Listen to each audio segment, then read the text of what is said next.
What is going on, Crisis Actors? It is episode 992 of Pop Culture Crisis. It is a Thursday. I hope everyone is having a good one. My name is Brett, and I am here with my guest co-host for the day. Introduce yourself, please. What's up, Brett? Hi, everyone. I'm Alex Ayala, editor and producer here at Timcast. Good to be in the studio. You having a good one? Having a good one. You know, I didn't have you pegged as having the same personality as Satan, by the way. Yeah. Did you see that video? I did. I was saw kind of, that. I mean, I was less insulted by Satan than Destiny. Oh, I thought you were going to say K-pop demon hunters. No, I'm okay. For those who don't know what we're talking about, I found myself on a personality database. Wait, can you remind me, did you put yourself in there or No, someone did that for you? That's why it was weird. I was That's so odd. I found it weird because I certainly didn't put myself in there. And as far as I'm concerned, they got everything wrong.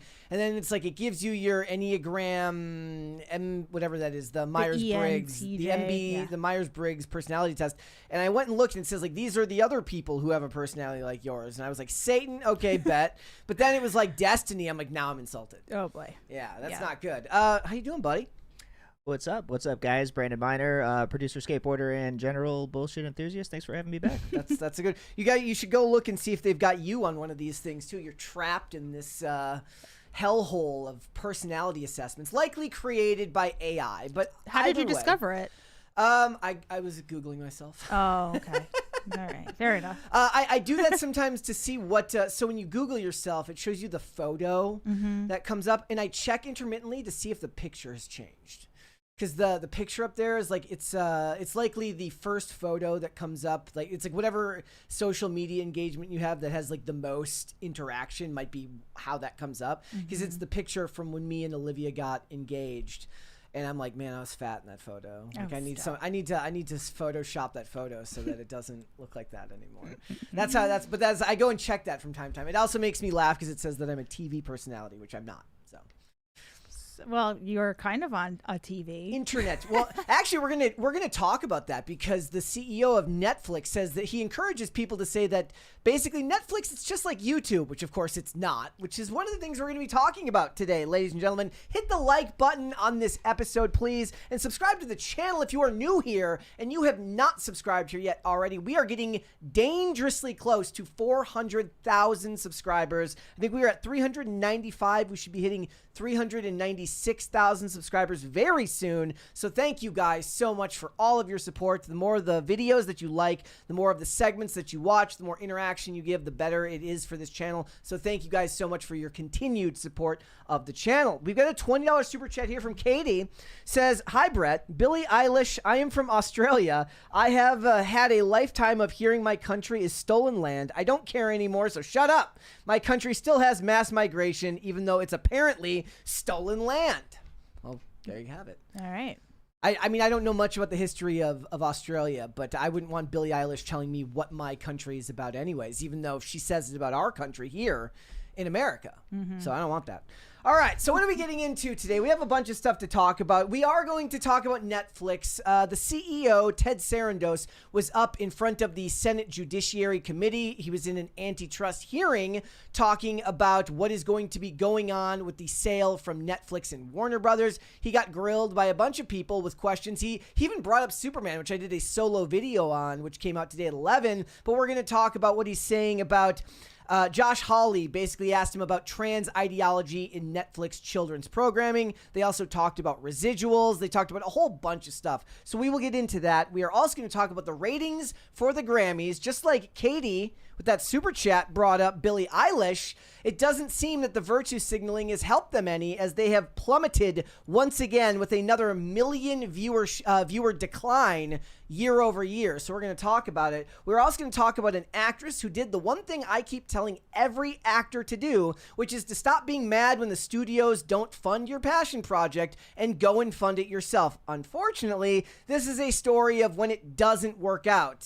Markiplier funded his own movie and made a hefty profit over one weekend. But actress Jennifer Esposito, she went and made her own movie back in 2023, and it did not turn out for her. Now she has had to sell her house because she mortgaged her home to pay for the movie she wanted to make for her. I do want to salute her because she's got other things going on. She's got another movie that she's making, but it doesn't always work out. So we're going to get into that. We're also going to talk about this theory that's going around. There was articles written by the Daily Beast and other such sites saying that the ticket sales for the Melania documentary, that they just look a little bit suspicious, as one might say. So I am hesitant to say that is true, that they didn't really show a lot in the way of evidence, but they've got a theory. So we're going to get into that. We've got a whole bunch of other stuff to get into. I hope everyone is having a fantastic day. So if you guys are ready, we can go. Alex, are you ready? I'm ready. Let's go. Brandon? Let's rock. He's ready to go. All right, let's talk about Netflix. Let's talk about the CEO, Ted Sarandos. He was up in front of the Senate at an antitrust hearing because, of course, right now, Netflix is going to be purchasing Warner Brothers. You know, much to my chagrin, it's not something I actually want to happen, but it does look like this is what is going to be the reality of the world as things go forward. Netflix CEO, in fact, I'll put it up on here for everybody to see. It's from Cosmic Book News. Netflix CEO Ted Sarandos faced intense questioning at Tuesday's Senate antitrust hearing, with Republican Senator Josh Hawley directly accusing the streamer of promoting trans ideology in its children's programming. This was his quote. This was Hawley's quote. He says, "Why is it that so much of Netflix content for children promotes a transgender ideology?" he asked. Sarandos responded and says that Netflix has no political agenda of any kind. I don't know if anybody actually believes that. That's what he said. When pressed further about what Hawley described as, quote, highly sexualized, highly controversial content aimed at children, Sarandos said that's inaccurate. When the senator claimed that the nearly half of Netflix children's programming promotes transgender ideology, Sarandos replied, "I don't have any idea where that comes from." He defended the platform's programming, saying, "We have millions of hours of children's programming. We feature a wide variety of stories and programs to meet a wide variety of people's taste." Sarandos also pointed to a state-of-the-art set of tools available to parents to block any content they find objectionable. He also made a point of saying later that we value the First Amendment. Do you guys believe that this is something that would be considered accurate? Do you believe that there's a certain level of bias from Netflix when it comes to the ideology of their programming? I'm sure there is. There's nothing to point to that. I don't think. You could argue that maybe, but Netflix is just one of these platforms that they allow almost anything. So it's kind of like a free-for-all. I do think that there's a bias there, and I do think that a lot of it shows up. I think that a good majority of it was going on in 2020 and 2021 when the streaming service was really looking to beef up their catalog, because all of the streaming services were doing that because of COVID. At that time, they wanted to have as much content on their platform as possible. I think the more egregious example here would be less about the trans content, which does exist, so don't believe that's not true for a second, but it's a lot to do with the fact that they're in bed with Barack Obama and Barack Obama's production company, doing documentaries on Michelle Obama, making the movies that he had wanted to see. But also, not just that, a lot of it has to do with like the race swapping of characters, which people do attribute to ideological and political ends. It's like it's a meme now to say the Netflix version of something. And yeah, but doesn't everyone do that? Netflix is considered to be one of the more egregious examples. Like, there's a reason why the Netflix version is considered a meme. Okay. And then on top of that, with what's going on with that, they also have to talk about how they're going to go forward with it. Oh, by the way, there's another article here because it also goes on. There was a report that Netflix boosts Paramount's Warner Brothers bid, and they're talking about Netflix as propaganda. Now, this is from a right-wing think tank, so, scoff at that what you will. It says, via Deadline, a blistering 47-page report from MAGA-aligned The Oversight Project. I think that's a spin-off of the Heritage Foundation. So, think of that what you will. Calls Netflix the biggest political and ideology messaging machine in human history, accusing it of pushing progressive propaganda through content like Stranger Things, Cuties, and Obama-produced documentaries. The think tank is demanding aggressive federal scrutiny of Netflix's proposed $83 billion all-cash takeover of Warner Brothers Discovery. The Oversight Project, connected to Trump's inner circle, has reportedly delivered FedFlix to the White House. That's a document to the DOJ and Senator Mike Lee ahead of the Netflix hearing on Tuesday. Meanwhile, Trump has praised both Netflix and Paramount, but signaled concerns about Netflix dominance in the space. So ideology aside, a lot of people have concerns with the concept of a company the size of Netflix purchasing a company the size of Warner Brothers, or at least not all of Warner Brothers, but the studio and the streaming service for them. Do you guys find it concerning that Netflix would be able to hold on to such a large portion of the media rights in this country? Yeah, I guess I'm not a fan of that in general. Like you love the indie films, right? So like consolidation is always bad. Yeah, I mean, it's just oversaturation but I mean, this is just like the Netflix style, which is what I was just saying. Is that do you guys watch Netflix? Yeah. Mm-hmm. What's the last thing you watched on? See, the thing is, I can't so we curbed our streaming budget this year. Yeah. Saving money, got rid of Hulu. Unfortunately, that one actually really hurt. Not having Netflix doesn't bother me. I don't really watch the stuff that I watch on Netflix. I can also watch on ad-free Tubi. But for the most part, Netflix isn't a loss for me. Yeah, Netflix is hit or miss. I mean, they do have a style. They do, you kind of know what you're getting when you put something on for Netflix. The last 2 things I watched was His and Hers. What was that? It's like a murder crime mystery, like whodunit kind of thing. Who made it? You know the guy, what's his name? I can never get his name right. From The Walking Dead. Okay. John Bernthal. Yeah, he's like the main character. He's a detective in it. It's not bad. It kind of reminded me. Yeah. It kind of reminded me of a show they already. That's it. That's the best Punisher impression you could ever heard. That's his Punisher. It's him shooting a gun and just screaming. Sounds like The Walking Dead. Yeah. Awesome. But he was in that, and it kind of reminded me of something they had already produced with Jake Gyllenhaal. Do you have kids? Like, do they watch stuff on streaming, or do you guys keep them to other such? Yeah, well, we do it. We do Disney, sometimes YouTube, because we watch like the old Disney or new Disney. No, newer Disney. Newer Disney? Yeah, we watch the Spider-Man, Mickey Mouse, Bluey kind of stuff. Yeah. Wait, what Mickey Mouse? Clubhouse. Oh, not old school. Yeah. Not old school. No. I have a feeling. So Olivia loves the Muppets. Okay. And there's a new Muppets that just came out with Sabrina Carpenter. So boy. I'm going to have to sit through that tonight. I have a feeling. In 30 minutes. Look, it's fair to point out that she has to sit through everything I love to watch, which is a lot of stuff. So I will grit my teeth and bear it. I know. I feel like there should be a list of like no-nos, and that could be on that. No. There's like, so the no-nos for me would be like if she wanted to watch so she loves The West Wing. It's her favorite show in the entire world. And I will watch it with her. Again, that's on Netflix, but we don't have Netflix right now. So when it ends, you just like start it again? What? West Wing? She probably would, right? It's not still going or anything. No. The West Wing went off the air over a decade ago. But that's one of those ones for me where she loves that show, and I feel bad for her because she has to do that with. I try to lean into shows that I know she will like. Like I will gauge whether she likes them or not, and if she asks me to pause it, I know that she cares enough to want to keep watching, so then we can watch those shows. But I will always have, I will make that sacrifice because she has to sacrifice way more than I do. See, that's interesting. I've always wondered how it works with married couples and handling like a stream budget for a month. Like, what goes into deciding what streaming service is more important to what person? We only really keep the only one we've kept. We have Paramount because we bought the year. We got a deal to buy like the whole year, and that's got a lot of stuff. There's a lot of basically. I do a thing where I watch like a movie every Saturday morning because I get up earlier, and I don't look at my phone so that I'm not distracted. I haven't spiked my brain with the cortisol and the dopamine hits that your phone gives you. And I try to sit down and watch a movie on Saturday mornings because I can actually sit there and focus. Sometimes new movies that I've never seen before, sometimes old movies, and I watch a lot of action movies on Paramount.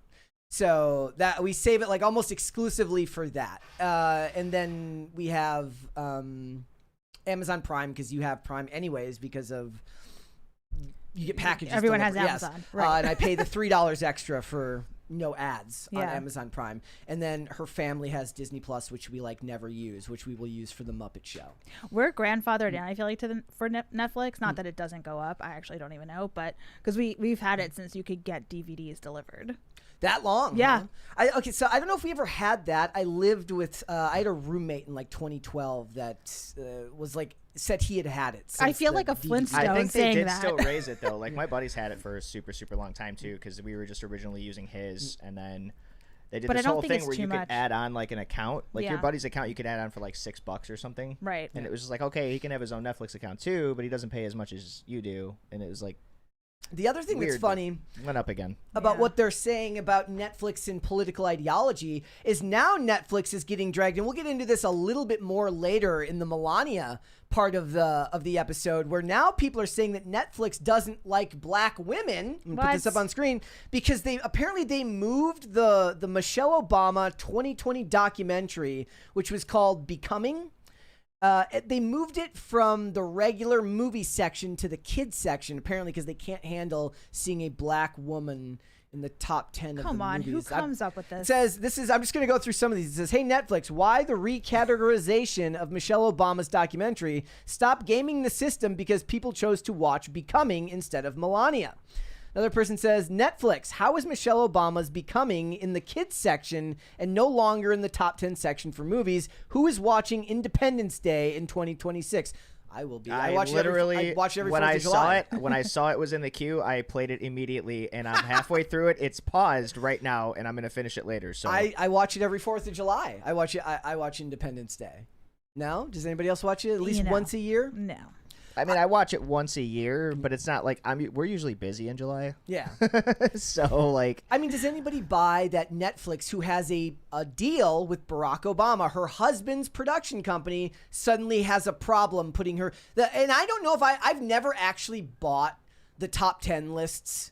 There's no way to corroborate any of the data. If they want a show to do well, the best thing they can do is say, people are watching that. You create artificial demand by putting it in the top 10 shows, and then that way it's plastered right on the front of your screen in the queue at the top of the thing. I will say, however, on Amazon, the shows we think you'll like tab is scary accurate. Now, I can't say, but okay, it's a combination of them being accurate and me being discerning about my picks, because very rarely do I click one and then not like it. Yeah. But I don't click all of them. I mean, it says like, here's some shows you like, and there's like 20 suggestions. Well, I mean, it takes hey, because you watch this, and it just dumps you into the bucket of other shit that other people in that analytical chart like. You know, which brings me back to like the Netflix bias about like the transgender shows and stuff. I mean, like your Netflix is biased towards what you like to watch, so it's not really gonna pop up if you're not watching. They try to slip shit in there sometimes, but yeah, for the most part, like once the algorithm figures out like what you're into, it doesn't really stray too far from the path. Yeah, like I don't ever see it trying to offer me kid shit too. No, but it's never. like.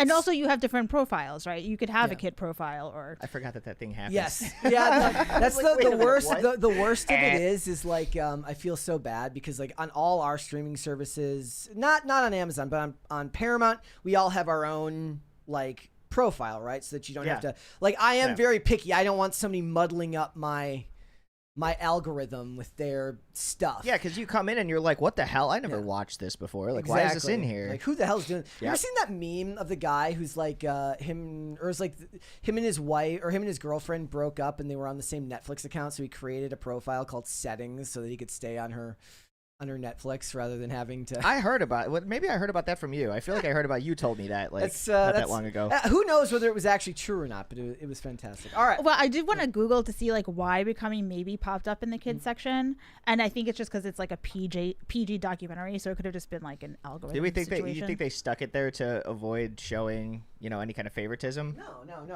I think just algorithmic funny business makes more sense to me. It's like it's more likely that it was a hands-off problem with the coding than it is anything else. At least that's what it would appear She just got musical chairs. Yeah, there you go. Yeah. All right, guys. Little did you know, we talked earlier this year. People were saying we needed to return to 2020 levels of wokeness. If that's not scary enough, I think we are actually entering the age. We are once again at 2018 levels of wokeness. And what I mean by that is we are now seeing actors removed, banned, or just not accepted to conventions again, which was like a hallmark of what was going on in like 2018 internet culture. Think Vic Mignogna and stuff like that. Superman actor Dean Cain rejected by GalaxyCon over a difference in quote-unquote values.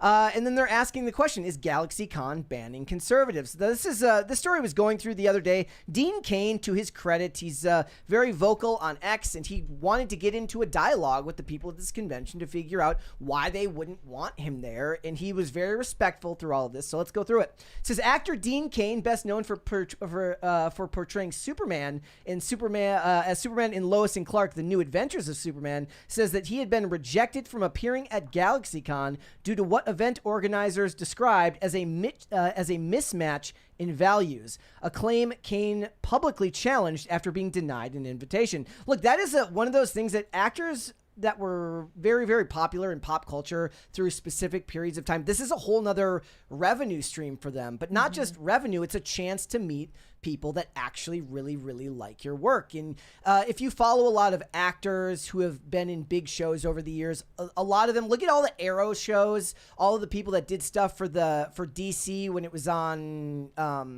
was it CW? They all go to conventions and make a lot of, not just a lot of money, but they get to reconnect with a lot of fans there who really, really like their work. Well, didn't Dean Cain play Superman the most than anyone ever has? I mean, I have no idea. I don't know how many seasons the show went. I mean, technically, I think that would probably go to Tom Welling, but he wasn't playing Superman. He was playing Clark Kent because he wasn't Superman yet. But it says the situation unfolded publicly on X when Cain revealed that GalaxyCon, through an employee named Sarah, declined to book him, citing concerns over his personal views. Cain is an outspoken conservative Christian who routinely voices his support for President Trump and ICE. Rather than quietly accepting the decision, Cain asked for clarification, specifically requesting that GalaxyCon explain what values he allegedly holds that disqualified him from the event. Says, this is how, I'm reading the tweet now. I'm going to put it up on here, on screen here for people to see. It says, this is how they try to blacklist. What are the values that I hold which are not aligned with GalaxyCon's values? Please be specific, Sarah plus GalaxyCon, excuse me. In regards to Dean Cain, although I have a soft spot in my heart because he sent me an autographed postcard in the mail when I was like 10 years old, GalaxyCon's values do not align with Dean. Blah, and then there's a piece here that's redacted. It's like the Epstein files. Also reaches out to us quite often, but we are also going to pass on him. Thank you. He then pressed them further for answers. As the discussion gained traction online, Cain made it clear that he was not blaming a staff member. Yeah, to his credit, he was like, look, this is not her fault. She was in charge. She was like VP of talent. It was her job to pass along this message. So he was very magnanimous when it came to this. He says, instead pointing to GalaxyCon's leadership, he publicly identified Mike Broder, the owner of GalaxyCon, and asked for a direct explanation regarding the decision to exclude him. He says, I don't blame Sarah for being the messenger here. The owner of GalaxyCon is Mike Broder. I'd love to hear his explanation about my values. And then it goes down and says he confirms that he did end up speaking to him, but nothing changed. Supporters quickly rallied behind Cain, with fans and fellow convention goers asking GalaxyCon whether traditional conservative positions such as support for law enforcement, faith, or limited government were now grounds for exclusion from fan events. Well, I think we all know that this is likely to do with support for ICE, given what a hot button issue that is. Yeah, and bad that timing. Would be but the thing is it still feels like we should be past this. It feels like we should be past this in the culture right now. Yeah. Yeah. Thoughts? That was my hope. That we were past it? Yeah. But, you know, So clearly not. Well, here's what he said. He said, I spoke with Mike, appreciate the conversation. We agreed to disagree on certain things, but it turns out our values aren't so far apart. I encourage folks to speak with each other even when they disagree on some things, and the world will be a better place. But the answer was still no. They're like, sorry, that's great and all, but this isn't the first time this has happened. Again, like I said, this was a hallmark of things that were going on back in the day. Another person this happened to, which I think some people might forget about, or maybe it just never made it into the public discussion beyond this, was this happened to actor Mark Pellegrino, who's very, very famous for the show Supernatural. He's an outspoken, I don't know how you describe it. He's actually the chair of a party called the American Capitalist Party, and he's got libertarian leanings. He's very individualist in his policies. He goes back and forth with Dave Smith about Israel constantly on X. Like, my timeline is always filled with them seemingly arguing. But back in like 2018, because of his views on politics, which I would describe as one of the old school seemingly fiscally conservative, small government, but socially liberal types, which is what I'm sure a lot of people in Hollywood that don't speak about politics are, right? Socially liberal people, liberal people, but they don't speak about politics because they might have some fiscal policy concerns that don't align with the communist views of most of the people out there these days, especially their fan bases. And Mark Pellegrino was like banned from some of these conventions to the point where his daughter this year did like a counter petition to get him back on the convention circuit at this particular convention. It does seem to have worked because I did see his name back on some of these conventions, but he is not one of those people who's going to have a bunch of these outspoken, like it seems like a lot of times the views that are going to get you in trouble are the 80-20 issues, meaning identity politics. That's not who Mark Pellegrino was at all. He'll speak with anybody. He did an episode of Culture War way back in the day talking about politics and arts and entertainment. But he's not somebody who's going to come out and start talking about trans issues or something like that. Not in any context that I've seen or even anything like that. He wants small government, but they still wanted him banned from conventions. And I really did think that we would be past this by now. I mean, not to give it an excuse, these companies an excuse, but I mean, I guess they could be worried of ramifications or some sort of trouble that could ensue. Well, that's exactly what it is. They're scared. Well, yeah, I mean,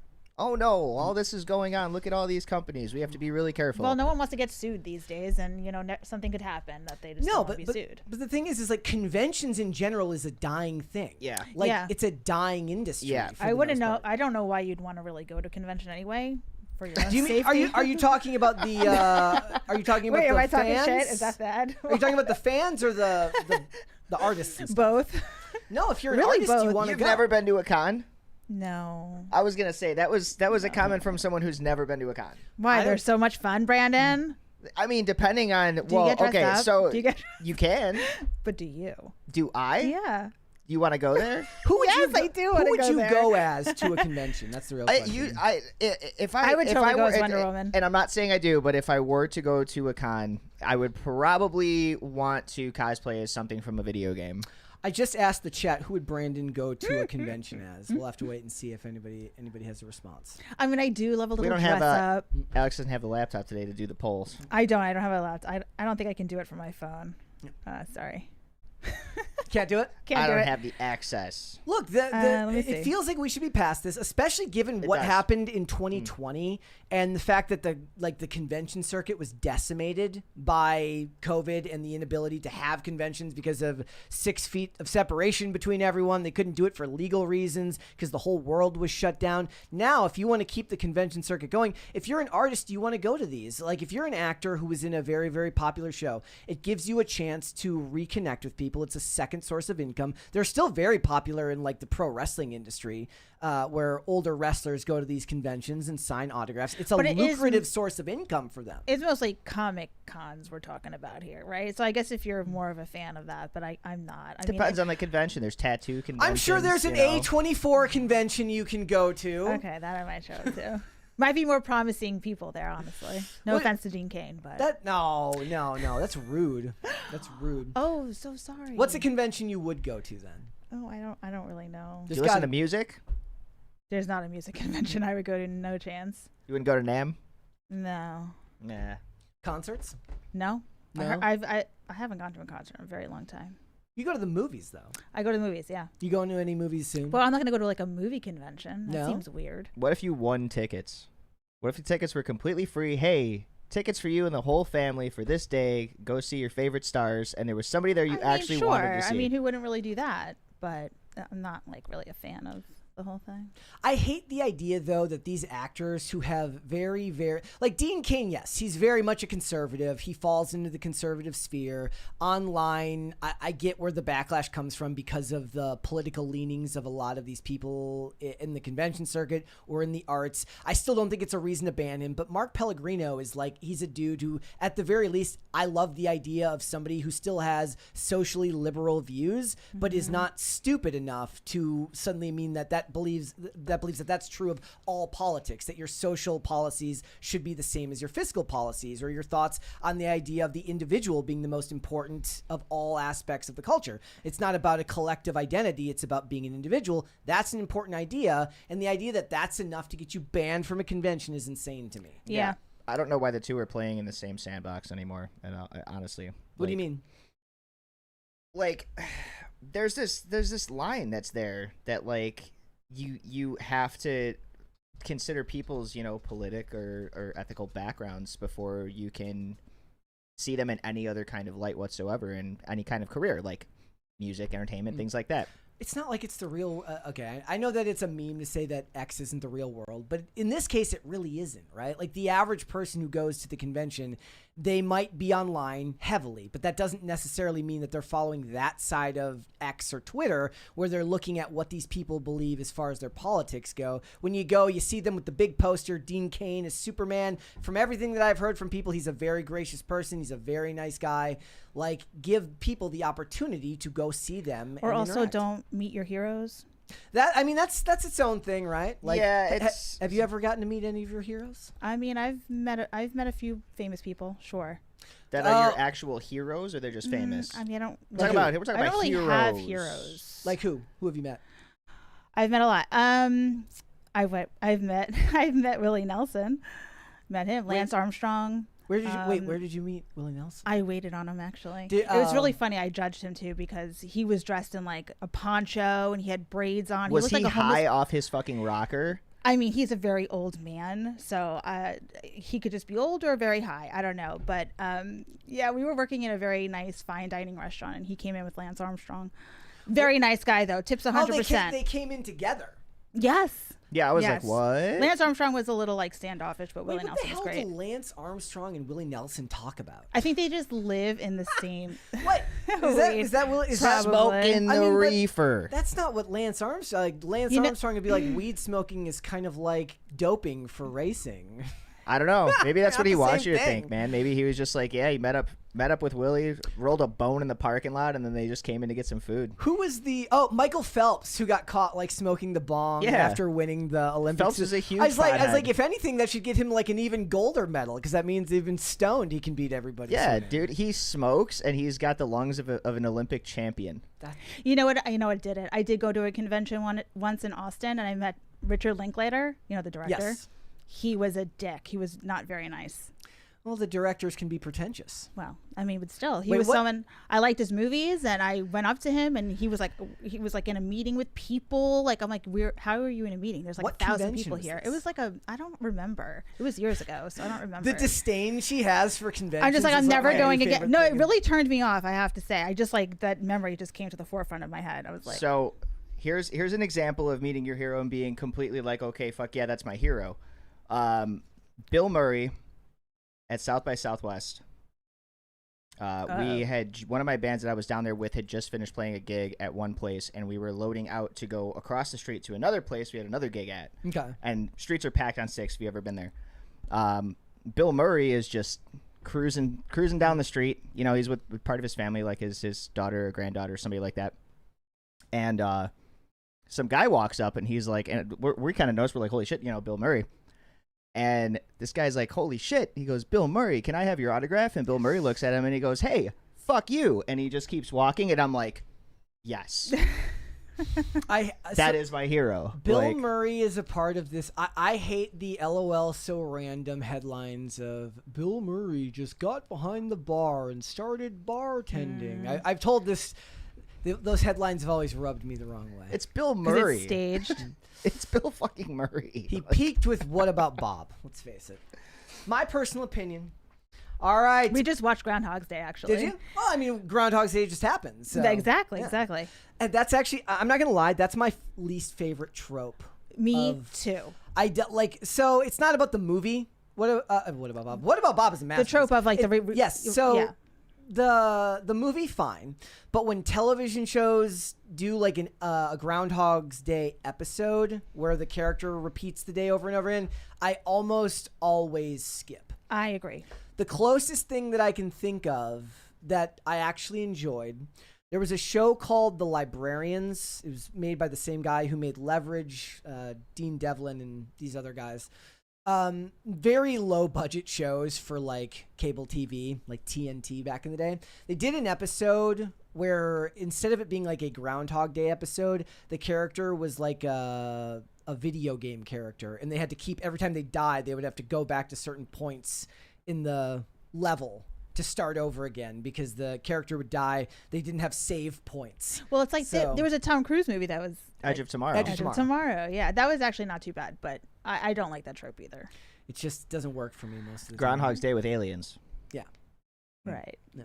Right. All right. We've got cute of the day as well, ladies and gentlemen, because everybody likes to brag about their pets. Do you guys have pets? Yes. You do? I have a pug and I have a cat.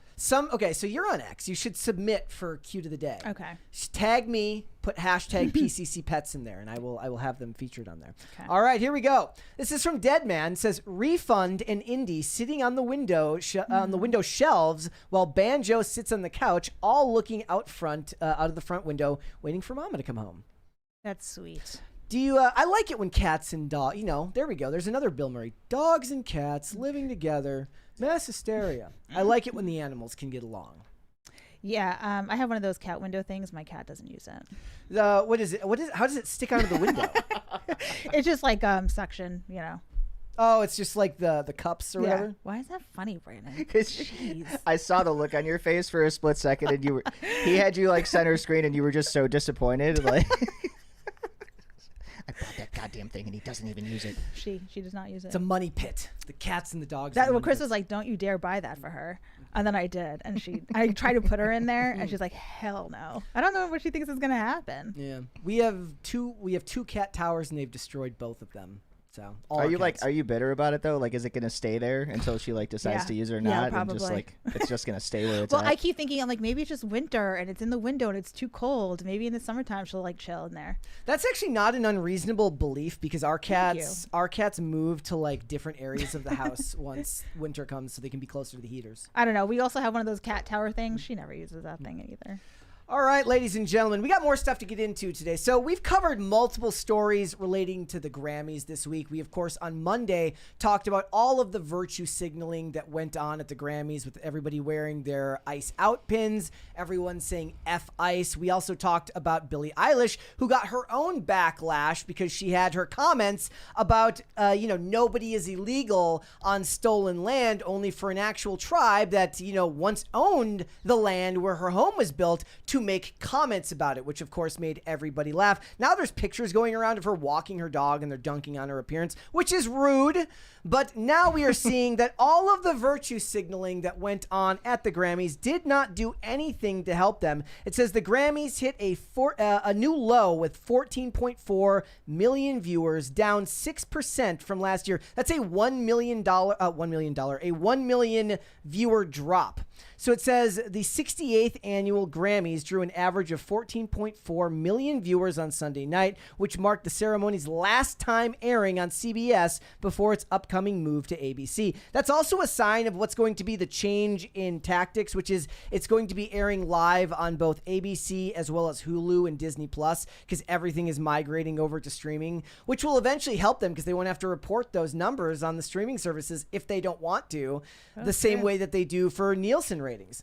So it says, measured by Nielsen, the total represents a 6% decrease from the 15.4 million viewers from the ceremony last year, which was itself 9% down from 2024, while still ranking as the most watched award show since last year's Oscars of 19.7 million.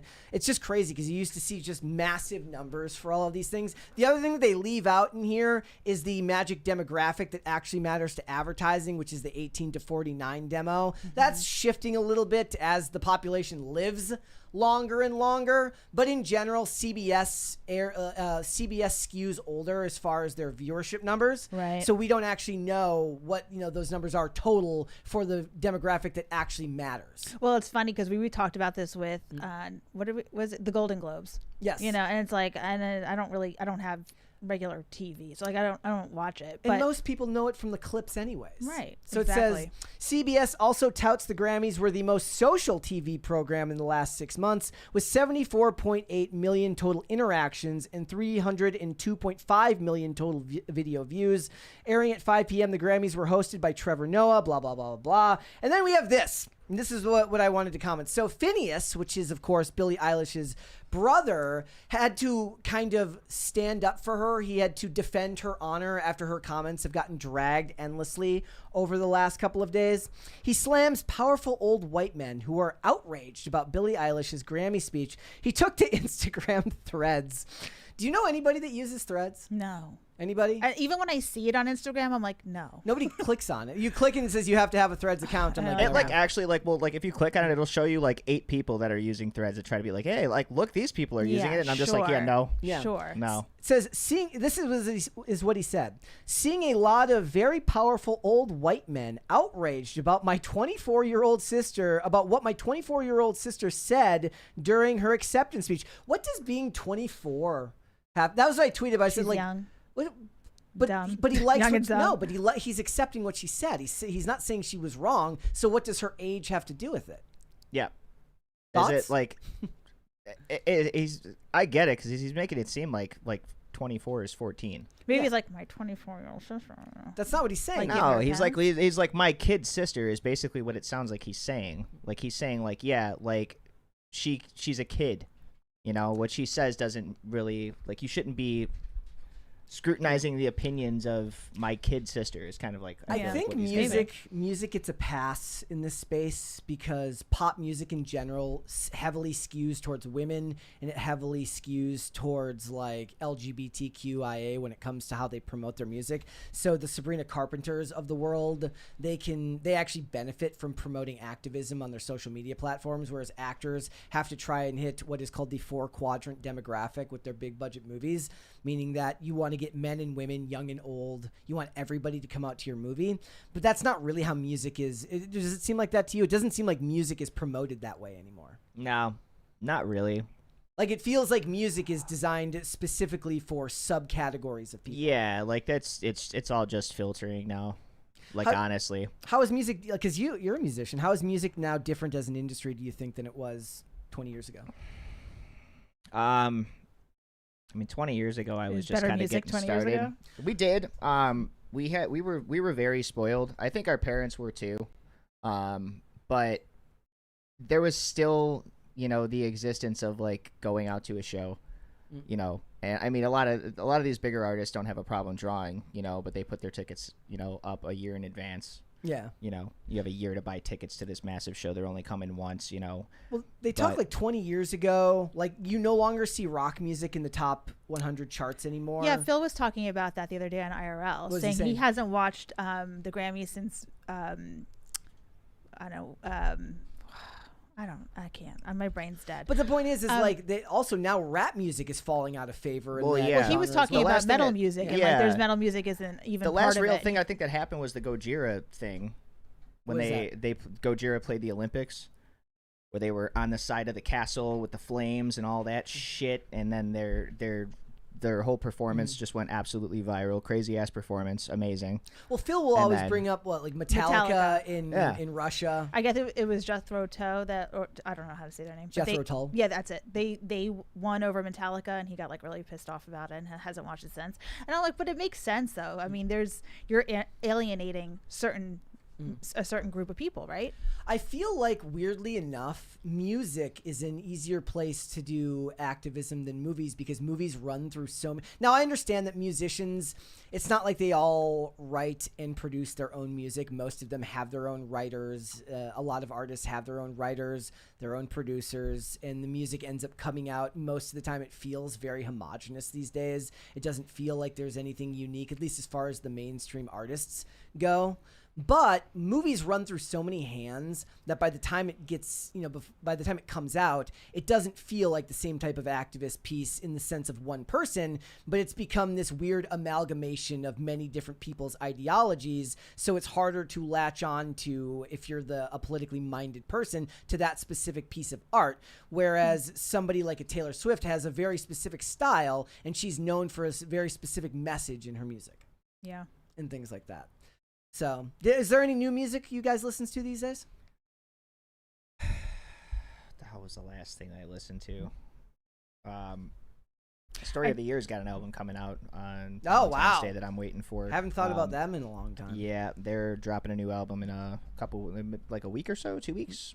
We Just got shy. 20 here from Cesaro JPN says, I know I'm late with this. Chapel Roan got her awards attendance mixed up. She was going to the Grammys, not the SAG Awards, and supposedly a law firm wants to rep the tribe pro bono to go after Billie Eilish's home. Yeah, and now there's like journalists going and like camping outside of her home and trying to get in, trying to, gain social media clout by pretending that they're going to move into her home because nobody is illegal on stolen land.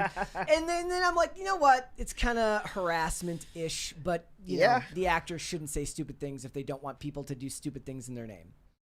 Fair. All right. Yeah, that's fair. I did see this video though. There's nothing to do with anything other than you just said Taylor Swift. Taylor Swift's always dancing at the Grammys, and someone was like, "Yeah, I heard that Taylor Swift likes to go to the Grammys because it's like a concert for her because she doesn't have to worry about security." They also point out another one of these things that the audience is down. If we're talking about 14 million, in 2012 it was 25 million. Even that seems low to me. Back in 2012, before social media was as powerful as it is now, There was still TV. your phone was in your pocket, but it was fairly new that your iPhone was going to have full internet all the time and not just be used on Wi-Fi and things like that. So the world was very different still back then in 2012, and even those numbers aren't really all that high to me. And most people in general, even the people that like these artists, I don't think that they're really watching these performances to listen to them talk about their politics. No. At least doesn't feel that way to me.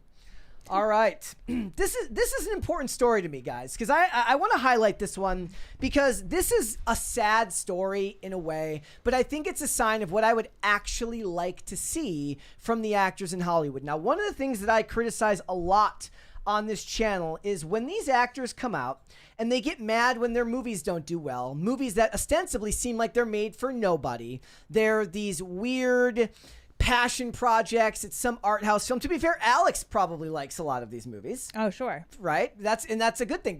There's always an audience for every movie. But my problem is when these actors want their movies made by other people, they want somebody else to fund their passion project, and then they get mad when they don't have creative control over their own work. If you're going to make your own movie, if you have a specific vision that you want to show the world, a lot of times you're not going to be able to go to the crusty old white men who work on Wall Street or in the financial districts to fund your movies. If you believe strongly in your art, you should fund it yourself. That's my take on the matter. This story is therefore relevant. Jennifer Esposito, she's a fantastic long-running television actress. If you've watched any network television over the last 20 years, you've likely seen her in something. She was in Blue Bloods, she was in Law and Order, she's New York born and raised. So she's in a lot of those shows that are filmed filmed on location in New York. And Bradley Cooper's ex-wife. And Bradley Very Cooper's important. ex-wife. That is important to point out. She wanted to make this movie of hers. It was called Fresh Kills. It was basically a mob movie based around her and some of these other characters, Odessa Azion, or Azion being one of them. Who's popping up everywhere. She funded this movie herself. She had to mortgage her home to make it, and she now had to sell her home to pay off the mortgage. And on one hand, it's sad to see, but on the other hand, I want to see this used as an example to these artists. Look, put up or shut up. Make the movies you want to make, but don't expect other people to fund it if you're not going to make something with any level of mass appeal to the public. It says Jennifer Esposito took to Instagram on Friday to share that she must move out of her house that she mortgaged to finance her directorial debut, Fresh Kills. She says, quote, "Yes, I'm looking like ass right now because I've been crying because I'm moving out of my home that I mortgaged to make my film." She went on to say that then to have people who are in the spotlight now not able to just throw one back and say, "Hey, watch this movie." I said to myself, you know what? Nobody owes you anything. Nobody owes anybody anything. And then I thought, do we? Do we as human beings? Maybe that's why we're in this problem right now where we are. I think actually we do owe each other something. We owe each other decency as human beings. Now, I don't think that translates to people need to go watch your movie. I think your job is to sell the public on it. Do you agree with me on the idea that actors come off worse when they complain that the studios won't make the movies they want to make rather than just going and making them themselves? I can see why they complain, but I think it's uncouth. I think it's uncouth. Yeah, I do. I mean, I don't know. I mean, do we know how much her budget was? It doesn't say. I didn't see a listed budget for any of it. I wonder even if on the IMDb numbers. says. It didn't have it on IMDb, and it didn't have it on the numbers. I didn't see a listed budget. To me, that's for it. usually the problem, is that they have an inflated idea of what the budget should be, and that just drives me crazy. So it says, during the press tour for Fresh Kills in 2024, she told KTLA that her passion for the project led her to mortgage her home. This town tells you what you can be and what you can't be for so many years. I was just so over that and thought, why am I asking the world to believe in me? I have to believe in me. So I'm going to put my money down, she said in the interview. At the end of my life, am I going to be happy with my house being paid off? Or am I going to be happy that I gave myself the opportunity that I've been waiting for a long time? Like, that's a crazy thing to say, but it's awesome. Yeah, go girl. Get it done. Who cares about your house? Make the movie. Here's the thing. That's true, right? Yeah. And as long as you own it, that's great. But most people aren't willing to risk it, but they want somebody else to risk it for them, and I hate that. I just want to know how come she didn't go to Bradley Cooper for the money. She should have, right? I mean, we know he's got it. She's like, we were married for like a year. Can you just throw Can me you a bone just on throw this me one? a couple million? You're Bradley Cooper, for gosh sake. I mean, like, wouldn't she have probably taken half of his money in the divorce anyway? That's why I want to know what the budget was for this movie. I mean, because what was his budget? What was his net worth in 2007 anyways? I don't know. Was it before or after The Hangover? He wouldn't even have been. No, it'd have been, the Hangover was like 2010, wasn't it? Wasn't it? Yeah. So she's like, damn it, I divorced him too quickly. Yeah, she screwed up. The other thing about this that it made me think about was the fact that Markiplier is so successful with Iron Lung, which just came out, which he funded himself, made himself, and made over $20 million at the box office on a minuscule budget. And she is now funding another movie that she is making. Well, I wouldn't call $3 million a minuscule budget. I mean, it is in Hollywood. Sure, but he's still an independent artist when it comes to creating, content or whatever you want to call it. So she's making another movie now called Mary Rides the F Train, and it's being crowdfunded through something called Rebel Art Collective. And there's the first thing that I noticed about this website, it doesn't have any list of like how much has been donated, which is one of the core elements of like crowdfunding, is like you need to get your potential audience excited about being part of something. I think she needs to take some notes from Timothée Chalamet on marketing. How so? Maybe she should have picked a color for this mob movie, or Mary F. What is it? F's on a train or something? It says Mary Rides the F Train. Okay. I don't know. Maybe it's more focus your attention on marketing than the crowdfunding. What movies have you seen that have you watched any movies lately that are like lower budget like this that are doing really, really well? I don't know. I don't know. Because everybody knows I love the big budget slop. That's what I'm going to see. Yeah. I'm going to see Shelter this weekend with Jason Statham. I'm trying to think what I've seen mostly like all the Oscar nominated movies lately, so I can't say that I've seen anything independent. So she's got like a Substack. She's got this stuff going on, and I'm just thinking about it. The old system versus what's up? I was just thinking. Do you know Dasha from the Red Scare Girls? Yes. Okay. She made a movie that we just watched recently. It probably had a very low budget, but it was fantastic. I jumped in too soon. I wish I can get the name of it. But she got like canceled recently. She got canceled right? because she interviewed Nick Fuentes. Yeah. Oh my God, but it is such a great movie. The Code. It's called The Code. I'm gonna see if I can find the budget for that. But fantastic movie. She made it herself? She didn't make that one, but it was an independent film. Okay. Was she in it? She just didn't. She was in it. Okay. Yeah. She did make a movie, but that was not the one. The point that I'm making with all of this stuff is we are now at the cusp of the end of the old system and the rise of the new system. So people were asking whether Markiplier's success spells doom for Hollywood. But here's the thing. It doesn't spell doom necessarily for Hollywood, but it does spell a certain level of doom for celebrities who aren't able to move into new media.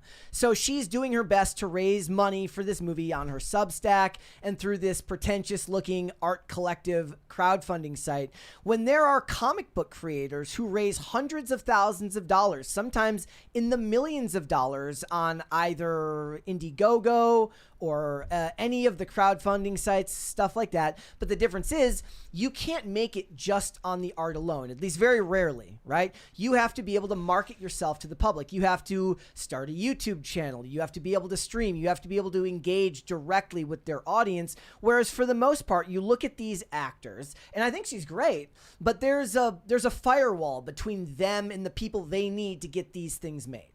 That's why she should have leaned on Bradley Cooper. So she's like, look, I don't want to be a YouTuber. Can you give me a... She's like, can we just pretend to be in love again on the red carpet? Is he in a relationship? Yeah, he's with like the Hadid girl, Gigi or Bella, one of them. He's like a perma bachelor then, right? Like he's always... She needs to go to him and be like, you need to give me some of that hangover money so that I can make my movie. I mean, he just reconstructed his face, so I'm sure he's got some money. Wait, what happened? No, he didn't get like plastic surgery. I know that he wore the prosthetic nose for that movie he made. That was look at the new controversial. pictures of Bradley Cooper. That was controversial. Look. Yeah, they gave him a makeover and turned him into a fox for all those Marvel movies. Wait, they didn't before? It was a rocket joke. Yeah. Oh, a Guardians of the Galaxy. Have you ever seen the videos of Vin Diesel saying "I am Groot" on stilts? What? So that apparently he would say the line multiple times in multiple different positions to get different inflection on I did see like they did different like he had to do a whole variety of different like levels and screams, and they would just go through them and pick whatever suited. Well, he made a lot of money. They're like, look, if we're gonna pay you all this money, you better at least say "I am Groot" from like a bunch of different one-line positions. character. Yeah, so. I heard they went pretty crazy on that just with the first one alone. Mm-hmm.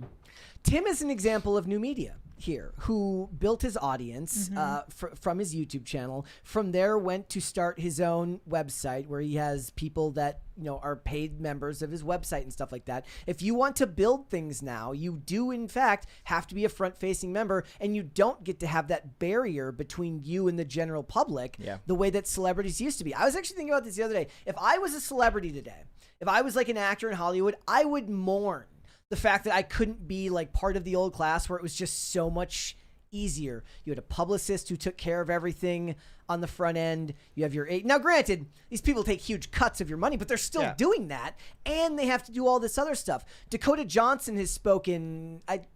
Actually, somebody's going to fact check me on that, so I don't know if it was... It was one of the... It was not Dakota Johnson. It was one of the Fannings. It was either Elle Fanning or Dakota Fanning, and they were talking about how they wanted to delete their social media accounts, and they wanted to get rid of it because of... They just didn't like social media anymore, and they can't.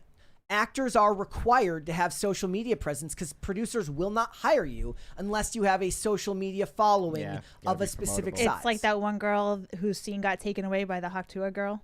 Yeah. Yeah. I mean, I don't even know if that ended up being... I was never able to figure out whether that was a comedy bit or not, but I think it was real. But if you want to be an actor now, you have to go through way more for less return on investment than it was back in the day. Mm-hmm. Yeah, I'm not a fan. Like, I wouldn't want to do but then I think about it because there's people in this space. If you want to be successful here, right? You don't just do your show. You don't just do your podcast. You also say controversial things online. Sometimes maybe it's because it's what you actually believe. Sometimes maybe it's just because you know that you need to build a platform. Yeah. So you need to get eyeballs on what you're doing. Baiting. And like Comic-Cons are gay. Is that controversial? And that sucks. I'm kidding.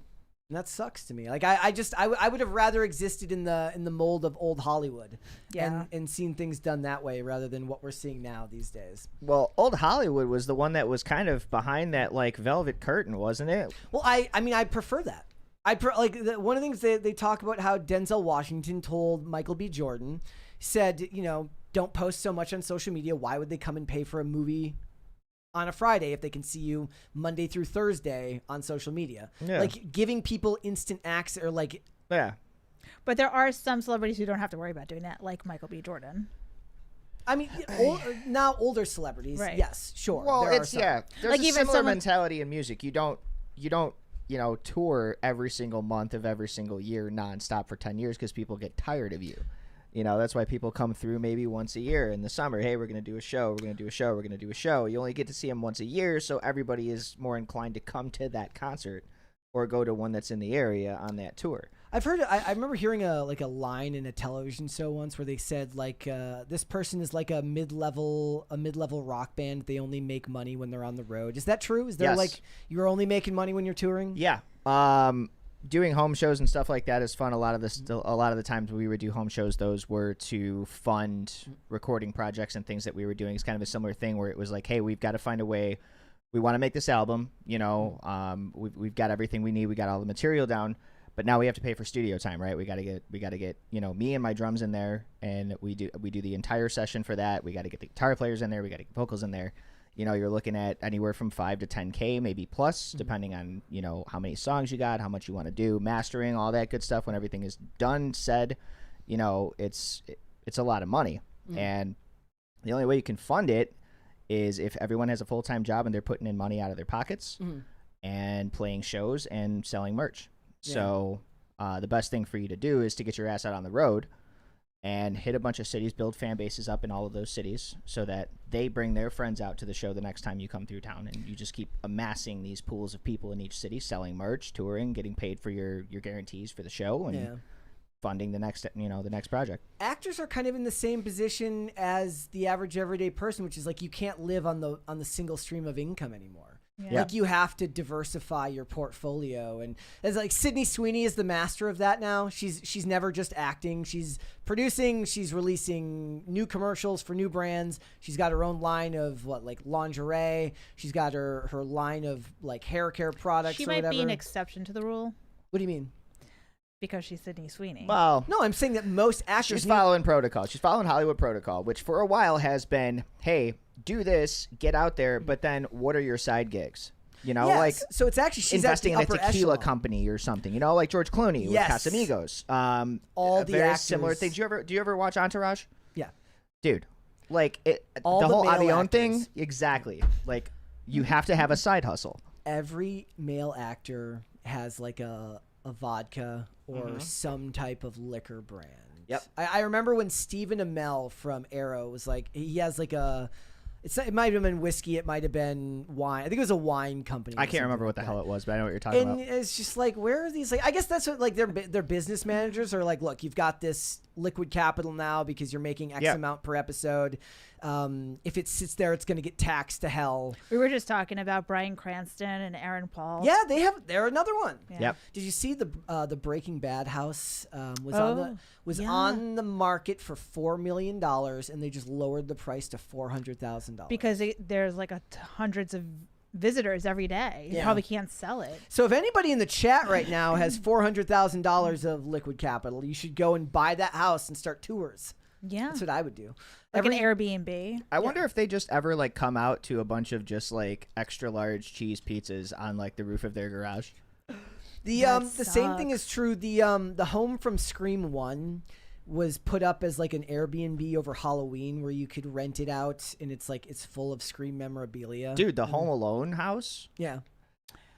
The last I checked, I think that was being sold by the owner because the property taxes were so insane that he couldn't keep it anymore. Yeah. Do you see the thing about? I've never in my life watched an episode of Linus Tech Tips, but apparently one of his employees left recently because of said stagnant pay and all this stuff. And I just went deep into the lore of this channel I've never watched of people talking about it. And it was about how this guy's never going to be able to own apparently he owns 3 BMWs, but he can't own a home because I guess where he lives in Canada, the idea of owning a home, even when you have the money for 3 BMWs is insane. Because I don't remember if it was Vancouver or something like that, but he was apparently he lives someplace where the idea of owning a home was actually laughable. It's nobody who works for a living owns a home here. Only people who own businesses or are, I guess, that type of investor have the money to actually own homes these days. But for the actors, they do. They have to branch out now. You can no longer just survive on the actor. Watch Wonder Man, by the way. Wonder Man was fantastic. That's a struggling actor right there in that show. Yeah. All right, guys, let's talk about Melania. So we talked about it a little bit earlier this week. Mary even gave a review last week, I believe. She says it felt like a propaganda film and it just wasn't for her. do of that what you will. But now there is stuff coming out where Melania is coming under fire because random industry experts are saying that it looks like it's showing signs of bulk ticket buying, and that some of these sales, because remember guys, it made $7 million in its opening weekend, making it the best performing non-music documentary in the last 10 years. So this is from the Daily Beast. So, of course, do of that what you will. It says, Melania did better at the box office than some prognosticators expected. They used prognosticators in a sentence. Now one industry expert is claiming ticket sales have been intentionally bolstered through possibly nefarious means. Amazon MGM's $75 million documentary about the First Lady made $7 million on its opening weekend, eliciting both gloating headlines and skepticism. Many have already touted Melania, which traces the First Lady's activities in the days leading up to her husband's 2025 inauguration, as a success. But according to a box office expert and former IndieWire editor, Tom, looks like it's Brugman, there are signs of, quote, fake ticket sales in order to inflate the earnings associated with the documentary. He raised the possibility that tickets were bought in bulk and handed out to audiences or not handed out at all.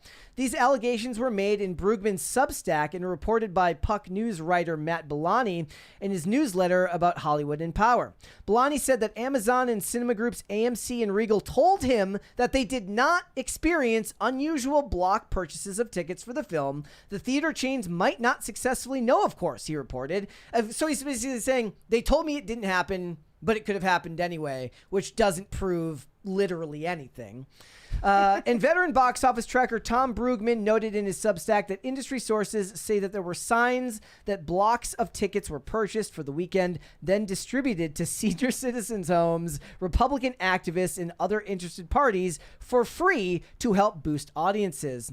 He dissected the box office sales of Melania, noting an uptick in ticket purchases last Wednesday, 2 days before the film was set to release in theaters. I don't know what the date has to do with it. I mean, I just bought tickets for Shelter on Tuesday, and I'm not going to see it till tomorrow, which is a Friday, so that doesn't really make any sense to me. It says prior to the release, Melania Trump's project was expected to perform abysmally in cinemas worldwide. According to him, there was some outside group ticket buying that helped elevate the film's performance. He caveated and said the documentation on these claims is sketchy. But industry sources say there were signs that blocks of tickets were purchased for the weekend, then distributed to senior homes, Republican activists, and other interested parties. The Daily Beast has reached out to Brugman and Amazon for comment. Obviously, nobody's going to return the comments because none of these people act in good faith. The claims follow a viral Craigslist ad offering free tickets and $50 to watch the Melania documentary at a theater in Boston. Must remain in seats for the entirety of the film, read the ad. After gaining traction and backlash on social media, the listing was removed. The anonymous creators behind the proposition updated the live Craigslist page. I'd love the idea that anybody in the current administration would use Craigslist for anything. It says, explaining that what appeared to be in trolling satire, we had an incredible response to this offer, and we are excited to provide true American patriots the opportunity to attend the best documentary ever created while providing some much-needed relief for the Biden economy. However, due to widespread coverage and backlash surrounding this offer in the fake news media, counsel has advised us that proceeding would run afoul of campaign finance laws. Considering the funding of the film by Amazon, we were shocked to hear this, but cannot take the risk. Do you guys buy that there would have been block ticket purchases for this?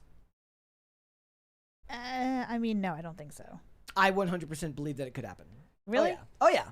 The same way that publishers buy books to get it on the New York Times bestsellers list. Yeah. Look, I'm not saying that it happened here, and they have not made any arguments here that seem to apply this as credible. Yeah. But I could if I was a company like this and I wanted to make my movie look good, you get a week's worth of headlines out of it overperforming at the box office. And how often does that happen, actually, behind the scenes, but for shit that no one else cares about, so I look into it so no one ever notices. Yeah. Like it makes perfect sense to me that you would want to do that, especially if you're someone like Trump and you run it through a couple of your political action committees. The old lady's doing a movie, better make her happy. Got to keep her happy so she keeps pretending to be my wife publicly because we know that she's not and doesn't care. I mean, it'd be kind of silly if he didn't, I guess, There was a photo of her when I was making the thumbnail for this. I swear she looks more like him every day. No. Yeah. Maybe Is they're the skin- going to is the this the same skin tone? like Well, guy. don't they say that Yeah. happens? Like when the longer a couple is together, the more they start to look alike. Yeah, but they're quite different. Yeah, Yeah, I was gonna say I didn't think that would apply in this situation. you would But- think that it wouldn't. So I 100% believe that a company would do this. Now, doing it for a documentary, that seems suspicious to me. Yeah, I mean, but I guess because it's Melania, it's the first lady. Yeah. So Well, she made $28 million off this. I still don't understand why they even dropped it in the theater. Yeah, that was my first concern as well. Well, you gotta was wonder like, what she dumped into it too. what do you Not mean? 28 million. She probably didn't do nothing. She got paid $28 million to do it, so it doesn't matter what she put into it. Well, sure. Unless she put in more, because it cost $75 million to make total with like $35 million worth of marketing. And I'm Talk sure about- they found a lot of funding from a lot of different places for it that didn't come directly out of her pocket. But I'm curious, just thinking about it, behind the scenes, shit that wasn't exactly on the docket or in the ledger, how much money did she put in? I mean, why would she put any money in? I don't think if it she's a put was in money was it. kind I of mean, was this like a passion project for her, or was this just some random ass idea where they're like, hey, we want to, do some first lady shit? And I think that Amazon, much like all of these companies that came to kiss the ring for Trump when he took office, because that's what every smart business does. they pitched it to her. Yeah, I think that they're like, look, we want to get in the good graces of the current administration because companies like Amazon they always run the possibility of running afoul of regulators, the government, things like that.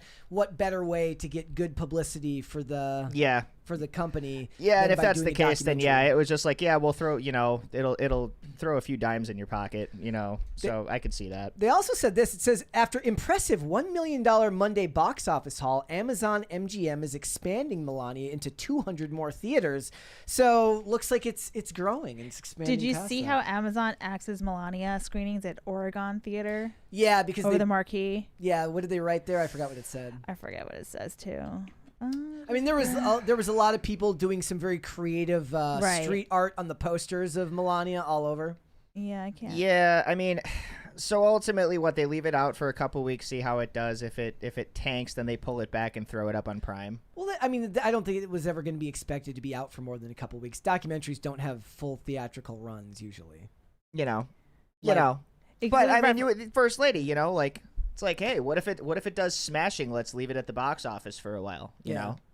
I mean, it's another source of revenue for them for sure. But Yeah. I mean, they benefit from putting it on Prime as well because they're going to get a larger audience from people who are going to want to watch it. That's for free. that's why I was kind of surprised they did the theatrical release and they're leaving it out there anyway. Like the smart thing to do would be the one-time release in theaters, go see it, make box office charts, and then immediately resend it back here and pitch it to your subscribers. I mean, unfortunately, that's what Netflix does with a lot of their full-length movies, like what they did with the Knives Out series and stuff like that. They give it maybe a week, like a limited release, and it's not at a ton of theaters. And a lot of people, I mean, that's one of the reasons that people are so hesitant to trust Netflix taking over Warner Brothers is they don't believe that they're going to hold on to that 45-day theatrical window because they think they're going to want to immediately put the things back on the streaming services because that's where their bread is buttered. Like, any of the failed Marvel movies in the last like 5 to 10 years, a lot of those, it was like, okay, cool, this is going to hit, box office, and then a week or two later you can buy it for $30, off your favorite streaming service because they're like, okay, we got to cut our losses, go straight to streaming. Yeah. This is what the marquee said. What is that? One of them, does Melania wear Prada? Find out Friday because Devil Wears Prada. Okay. Yeah. Did you that was see one of the things. Were you a fan of the original Devil Wears Prada? Of I've never seen it, course. so Of course, I love Devil Wears Prada. maybe I'm a mean, bigot, but I'm like, she's a girl. She probably likes Devil Wears Prada. Yeah, that's fair enough. I do like Devil Wears Prada, but I don't know. The trailer doesn't look promising, but I'll still see it, so we'll see. Do I'll let know. you agree with the idea that movies look worse now than they used to? Yes. It's so. Correct me if I'm wrong, but that's because of the cameras, right? It's because no, the I think definition has it's gotten so post. good you can't see, like, you could just see all the fake shit now. I feel It's like. actually a lot of it. I think is post because they're doing a lot of color correcting.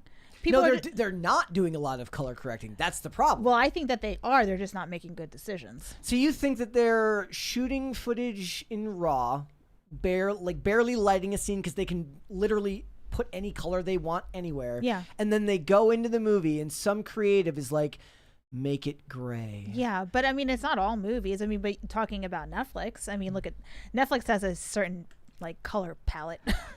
It's always got to be like the same. What is it? What is I the don't know. Netflix It's color like palette? muted. That's all of it now, though. That's Yeah. Amazon too.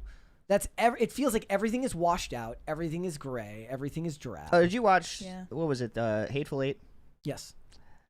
You see what Tarantino did with that, where he bought all the like old school, like I can't remember exactly what size they were, but he bought all these old school cameras that they used to film with in order to shoot that movie, and it was like he shot it on nothing but that kind of film, which I guess was a pain in the ass to find, like some crazy ass. Like, oh old yeah, Kodak getting film. it developed, Yeah. So getting it processed. That was one of the last movies I saw that actually just looked cinematically like holy shit. Yeah, there's some directors that'll do creative things, like even the Safdie brothers. You know, well, not just out of creativity, but out of the fact of like this is how they used to shoot movies. I want this to look like this, but it also had this like newfound kind of like production value behind it. You know, when it came to like mastering everything, and it looked fucking great. I can't see what's going on in most of the movies in the shows today because everything is it's not even just that it's dark. It is that it's dark. I understand where that trend came from because before not even before, it's still a problem with CGI because a lot of CGI is still noticeably bad. You lit things in like dusk so that you could hide bad visual effects. The way I describe the average action scene, have you ever, and people on the channel will know what I'm talking about. I've mentioned this kind of comparison before. When you're driving at night, right before it gets dark out, and it's too light out to put your headlights on, but it's also too dark out not to have them on, or you have a car with like the daytime running lamps, and it's just dark out enough that you can see the lights a little bit, but not perfectly. That's what they light everything at when they're doing CGI now, because it makes it harder for you to focus in a specific place so you can hide bad visual effects. I hate it. Yeah, I do. I really do believe, though, it's a choice and it's a bad one. Do you think it's like unless if they're just like, we don't want to pay another editor, so let's just cut coloring. We had a 20 here from Pop Culture Junkie says, my AMC source tells me that they didn't see anything hinky, but admits there are ways to game the system to avoid detection. You would have to connect a lot of dots to show a coordinated effort. Well, I mean, that's the same principle they use when they talk about like review bombing. Like, what does that even mean to review bomb something? Because if you review bomb something negatively, you can review bomb something positively as well. So anytime they claim review bombing, both sides can just go in and say, this movie sucked. And then the other side can say, no, this movie was awesome. You have to look for like if you look at IMDb reviews, you have to look for a noticeable outlier of 1s or 5s in a movie that should be potentially most things should be a 2 through a 4. On the rating system rather than a whole bunch of 1s and 5s. Well, let's not factor out that you can do it all with bots too, you know? So it's like you could just totally bot the shit out of somebody's movie, you know, and in a coordinated effort between a bunch of people have a shit ton of reviews that came from like 5 different bots that are all terrible.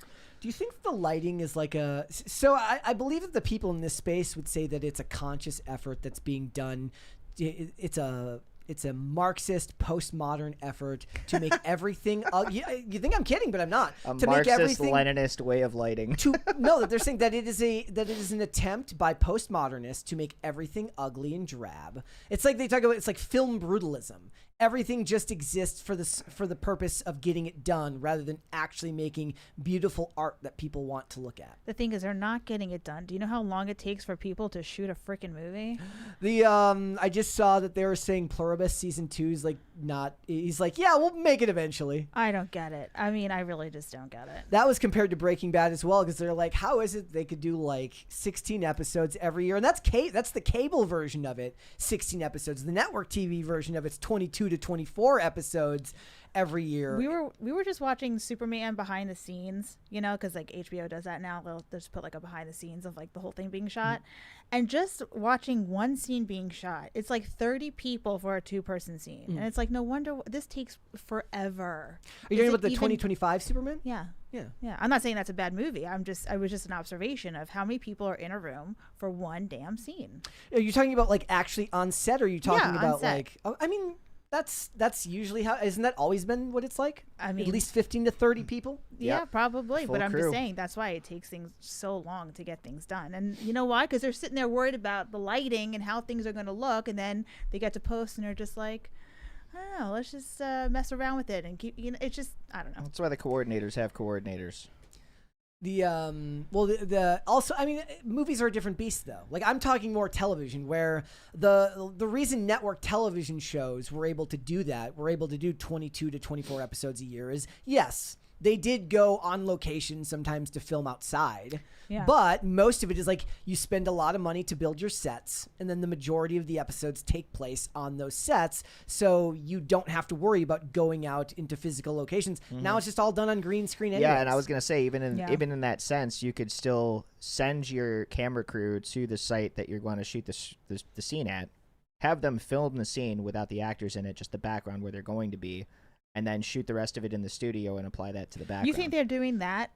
You would be surprised, because it means they don't have to have the full production out there on site. They can still get the shot of the scene as it looks, current event timeline, and put it in the background for these actors that didn't actually have to be present and filming that entire day in that area. They were doing other shit. So I watch a lot of old shows that maybe I saw when I was younger and didn't have like a nice TV to watch it on. I was likely watching it on like a computer screen or something equivalent before I had like a full-size television. And I was watching episodes of this show from like 2013. It was called Believe. It only got like 12 episodes, kind of in this time period when they were doing these like quasi supernatural shows on network television. It's like they wanted to make M. Night Shyamalan a thing on TV, and it just never worked with like what were the other ones? Wayward Pines and some of these other shows that were coming out at the time. Anyways, there's this scene in Believe where they're talking outside. These two characters are talking outside in a park in New York City. The show was filmed in New York City. From everything that I could tell,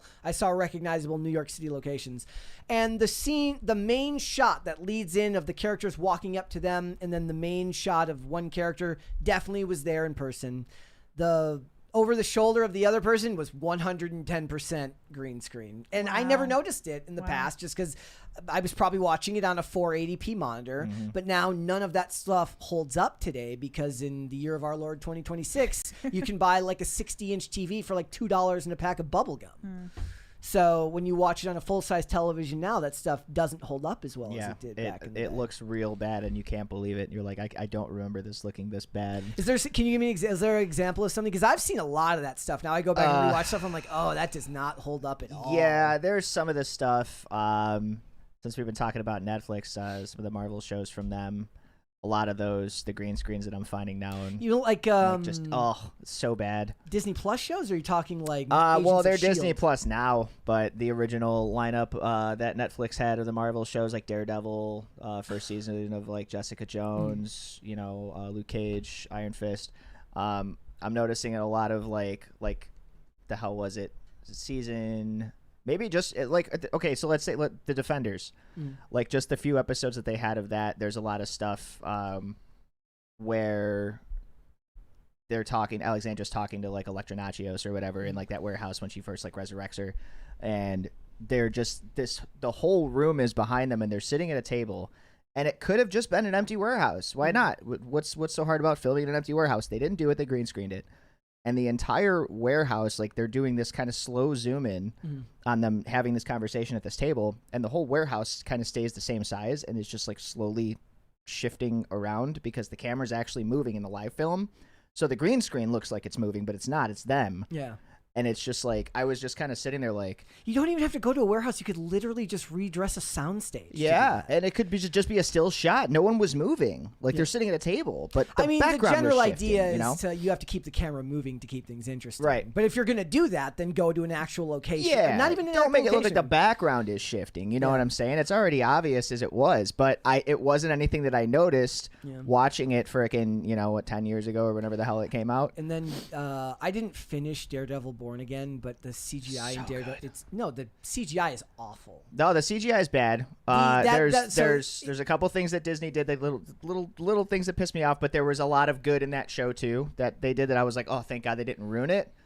But yeah, I feel you. The fact that they tried to for anybody who didn't watch Daredevil when it was on Netflix, Daredevil kind of made its bones with its one-shot action scene that they would do every season. In season 1, it was literally just one single shot on a dolly that very slowly moves in as he beats up like 50 bad guys in a room, in a hallway. He goes into rooms, out of rooms.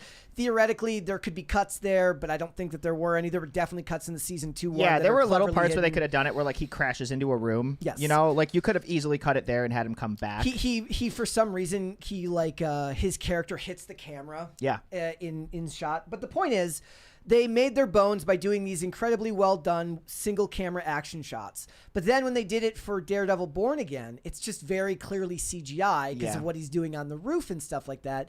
And it just feels like you didn't have to do that. You could have just hired the same people and redone it. That was my thing too, is I'm like, okay, and I'm giving it the leeway, you know, because I'm like, I know this is a different production team, different studio crew. I give them no leeway, especially Disney. I try to, but like, that's the other half of that coin, is it's just like, it's Disney. Do I really care? No. Plus, they, they kind of cucked Wilson Fisk. Yeah, a little bit. A lot of it. The whole Echo thing, I was just like, no, like, he's not. Netflix just made him out to be this carnal, primal rage monster, and then you guys just like completely just when he showed up in Hawkeye, domesticated him. Yeah, when he showed up in Hawkeye, and he's just kind of a bitch. Yeah, I was like, no, dude, that's not exactly, dude. I was like, no, that's not Wilson Fisk, man. I'm sorry. I posted after that came out, like the shot of him from Hawkeye. And I tagged it with the photo of him decapitating the guy with the car door from Netflix Daredevil. Yeah. I'm like, there's no way the guy who decapitated a Russian mobster with a car door is the same person as I'm seeing in this shot here. I don't buy it at all. No way. Yeah, he was a stone cold badass in that season. All right, guys, let's go to Super Chats. So let's get to at least one crisis party. Ladies and gentlemen, we are very close, so let's get there. From Shane H. Wilder. He says, happy Thrashing Thursday, Brett, Alex, and Brandon. If you did not see Brett's better half on the Alex Cuesta show last night, go watch it after PCC. Yes? Shane Cashman? Yes, my better half, Shane Cashman. Oh, you said Brandon or Brett? Brett. Oh, so Mary Morgan? No, my wife. Talking about Liv. Oh. Yeah. What the hell? I don't know. Go watch it. Alex Cuesta had Olivia on last night, and they talked politics. They talked a bunch of stuff. I think they even got into Elijah Schaefer and stuff like that. Oh, boy. Oh, man, that's been crazy. Have you been following that situation? Outside of reading some of the original posts, I have not. It's a whole interesting thing there. Shane H. Wilder says, I quit Netflix because I watched all of two things on it last year. But on it last year. Not worth the money. Hulu, Paramount Plus, and Peacock are my go-tos. I also got rid of Peacock. I liked Peacock a lot because it had Twisted Metal, which I thought was really good. And otherwise, I just watched it for some of the old... They had some old USA Network shows on there that I liked. I got to shout out Paramount Plus and Landman because the lighting on that show is very great. It's excellent on that show. Also shot on location for the most part. Oh, nice. Good to know that it's not green-screened oil rigs or anything. I mean, most of it... that might be, but like, you know, if they're in a bar, they're in an actual bar. Yeah. Have you ever seen... If you would have seen it, have you ever seen that picture of Nick Fury from Secret Invasion with his green-screened gun? Look it up. I don't know. You'll get a huge kick out of it. I was like, did they really have to It's literally just the frame, and there's no slide, and it's got green screen markers on it. Oof. Greg Dubier says, a show my wife and I have enjoyed is the Pendragon Cycle. Episode 4 is out now. The show is actually really good. Oh my God. Isn't that insane? Why? Here, let me see if I can pull it up for people. I've shown it on here before. Let me see if I can pull it up for people. I am shocked and appalled.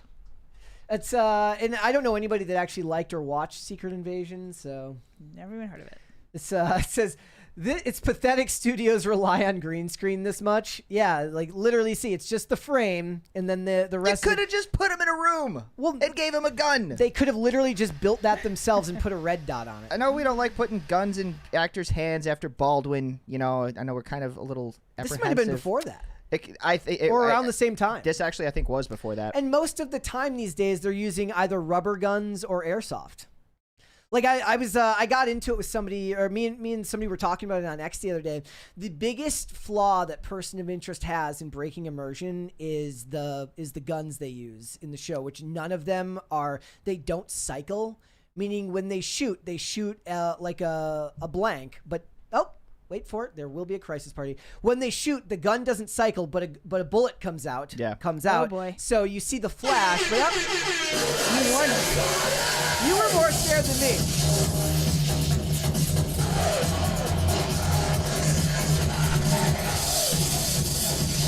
If you guys didn't see, I think we were in I think we were in single camera mode, so you didn't see Alex jump. I think she jumped more than I. I know I didn't. No, I didn't. Yes, Brett. I felt you jump. Literally. And you warned me. Felt it. Okay. Pop Culture Junkie says also it might reset because it's still being funky. Yeah. Pop Culture Junkie says some of the crappy corrections due to laziness and LUTs. Lookup tables, the settings used to correct raw footage. Trading and stealing LUTs is common, and dumb producers tell editors to use a certain LUT from other movies. True.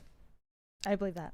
Okay. I can see for like reshoots and stuff too. You know, like bigger name actors and stuff like that are only available for shooting for small amounts of time. Sometimes you got to crunch a bunch of scenes, so you green screen the shit out of everything instead of having them on location. I hate it. I hate that we have to be like, is this AI? Is this CGI? Is this green screen? I do. Well, so I know. frustrating. We watched a clip yesterday when we were covering the TMZ? the TMZ thing. I was like, is this fake? Yeah.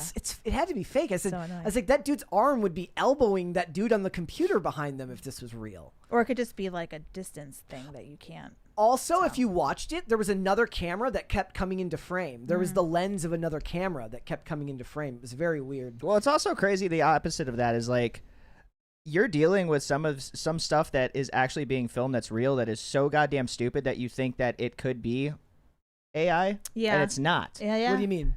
Like instances of something, and it could be anything, you know. It could just be a random video of some dude, you know, getting put through like a window or something. Oh, did you ever see that clip of Laura's like, how did the cameraman make this shot from Jason Bourne happen, where Jason Bourne jumps through the window from building to building and the cameraman jumped with him? Is that real? We were a country at one point, man. Like in my mind, they're like, look, okay, Bob the stunt guy needs to pay off his mortgage. He needs to pay his bills. Legend. We'll give Bob the camera, and he will just jump through the window with the stunt man. Let me see if I can find it. Yeah, find that. That's fun. Let me see if I can find it. Somebody talk while I look this up. You know how many times Chris has sent me, like, he'll send me like a TikTok of cats, and I'm like, you know that's AI though, right? Like, cat's not he falls for it every time. Sorry, Chris. It's the worst thing ever. Or like when they show like a mother lion abandons her cub in the wild, and it's just like a cub just sitting there looking at its mom walking away, and it's all sad. I'm like, that's not real. Like, you weren't there for that momentous occasion where a mother denied her cub. Like, you're lying to me. And they write whole stories about them. Yeah. Because they know that people are like, stories. oh my God, look at this terrible video of this lion abandoning her cub. And it's like, it's not real. Okay, here, let me see if it'll let me zoom on this one. Oh, it's so annoying. Okay, here we go.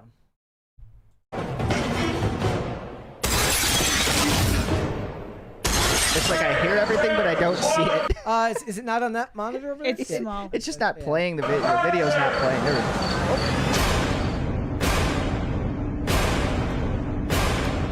We don't throw cameramen off buildings anymore, and it shows. Are you sure that's not CGI? Now you're ruining it for me. Oh, hang on. That we were just getting to the. I'm watching the last one. There we go. Wow, he did actually jump behind him, didn't he? That guy looks a little too. I guess the cameramen have to be in good shape, just like boom operators. Yeah. To have to hold your arms up there. They're also stuntmen. You know? Dude, how the hell do you aim for a window while holding a camera like that, though? That's like amazing. that guy just totally went in on it. That's like awesome. I like the idea that they're sitting there in like pre-production meetings, right? You got to do your storyboards and everything, and they're like, and the cameraman he'll make it to the edge. Then we'll fill it with like CGI so that it looks like he goes all the way through the window. And the director's like, what if we just sent the cameraman with him? They're like, what would Tom Cruise do? Like, what if Tom Cruise was the guy holding the camera? What would he do in this situation? Exactly. That's what it should be. It's pretty cool. My God. That's what it is. Movies are bad now. But then again, the Bourne movies are famous for ruining action movies for a decade because of shaky cams. So you have to take the bad with the good. Yep. And all the chase We scenes. didn't have I love those stabilizer? movies, but the damn chase scenes. There's just every damn movie is one long chase scene. Well, one of the reasons why John Wick became as popular as it did is because it was the antidote to the Jason Bourne franchise, which was doing the shaky cam. It kind of all plateaued with Liam Neeson jumping over a fence in Taken 3, and there's like 12 cuts to hide the fact that he's old and like likely had a stuntman do it in all the shaky cam. But then when John Wick 1 was being made, they I thought it was a deliberate choice that they were showing a lot of like the headshots and stuff from a distance. They weren't cutting. They were leaving the shot wide and getting their whole body in frame while they were doing a lot of the, the hand-to-hand combat and stuff. And it was because they just didn't have the budget for multiple cameras at that time. And then they kept that style through the movies after that because it became so successful. Cohesiveness. Though I still don't buy that when John, when he pins that dude down by his back and shoots the dude in the back of the head and it doesn't come out the front. Like, I don't know what, ammunition he was using, but I think he was using half loads if he couldn't even put it through the dude's head when he shot him in the back. Or like fake blood, like CGI blood, like when someone... Well, they do a get lot of that shot, in and then movies. all of a sudden you see this like fake blood coming. They're like, "Oh my god!" And they're looking down at their shirt, and there's actually nothing happening at all, and it just. They talk about that when they say that there's an art to showing bodies just after they've been shot, where the person who runs like the effects, the on-site practical effects, has to figure out how fast the blood needs to pool out from under them so that they can shoot it a specific way, because otherwise you have to then clean it up, reset, do it all again, and things like that. That's another thing you'll notice now. Wardrobe change. With nicer TVs, the way that they freeze eyes on dead bodies to prevent the actor from blinking or like the flutter of eyelids. Now, if you look close enough, it literally does just look like a photo over the top of their eyeballs rather than their eyes being still. Ugh. All right. Greg Duvier's. Oh, no, I'm sorry. We did that one. Shane H. Wilder says she's a 24-year-old child. Yes, Billie Eilish is a 24-year-old child. Chief Corey Anderson, and I will always address you by your rank, says AI needs to replace all entertainment because F those people. They do not deserve their fans. They do not deserve their paychecks. Nah. Depends on the person you're talking about there. Like I said, does Dean Cain deserve his fans? I think he does. Careful what you wish for. Yeah. I would rather replace music first. Yeah, agreed. And I'll tell you why, because music has stagnated. We talk about this all the time. Tim has talked about this before, where it's like the songs that everybody knows are still the songs from 20 years ago. Everywhere by Michelle Branch is still a song that everybody knows, even if it's from the year 2005 or whenever it came out. And now there's a whole new generation where they just make AI versions of it. It's like, what if it was that song but sung by a dude? What if it was that song but it was sung by a woman? Not That John Stewart says, first time I've had a chance to catch live this week. If you get a chance to see Iron Lung in theaters, it's really good. I'm going to see Shelter on Friday, and I haven't been to the movies in quite some time. Which one's Shelter? It's a new Jason Statham movie. Oh. He's going to kill the weather. Okay. It's not actually what's going to happen, but that's how I pitched it to Olivia. I'm like, she's listening. It's like he's killed enough bad guys. He's got to kill Mother Nature now. Yeah. Weather never had a damn chance. Greg Duvier says Timcast is Phil's side hustle. That's a very busy side hustle he's got then. Yeah. He works a lot. Indeed. Chief Corey Anderson says, you mean the Melania movie did what book publishers do? I am shocked. Shocked, I tell you. Like that's what I would do. Like if they're going to spend $40 million on a movie, add $5 million in there, $5 million more to buy some tickets and make it seem more popular. They But should have she's gave the half first that lady. budget to Esposito and called it a day. She's the first lady of the United States. Shouldn't she stand for something? I don't care. Shouldn't she take a moral stand? Against what? Or for what? Big budget movies. That's what she wants. What if she came out and she's like, actually, you should go see Iron Lung this weekend? Yeah. That would have been the greatest thing ever. If we Dude, find I would out have been that like, oh my Melania Trump god. loves Yeah, Markiplier. don't actually go see my movie. Go see Iron Lung. It's way better. You know, like if she did like a late night talk show host, appearance. No, I want to find out that she's like really into watching 2015 YouTubers. I want to find out that she's really like she liked a lot of PewDiePie back in the day. Oh man. Well, maybe go watch her documentary. Maybe Yeah. it tells you that. She's got strong opinions on that guy from Linus Tech Tips leaving his job. That's what I want to find out. Adam says, I recently watched a YouTube video on remaking the practical camera effects of Lord of the Rings. Lord of the Rings camera magic today is pretty much forgotten now. Yeah, the way they built the sets to hide size and stuff like that. Yep. That was great stuff. Shane H. Weiler says, I actually recognize the house in Landman. It is the Grassland Estates in Midland. Wonder how often people who live in these places with like, you know, in like Hollywood, drive by and see a lot of these famous locations, right? 25 years of skating means that when I travel to California, I just know it by skate spot.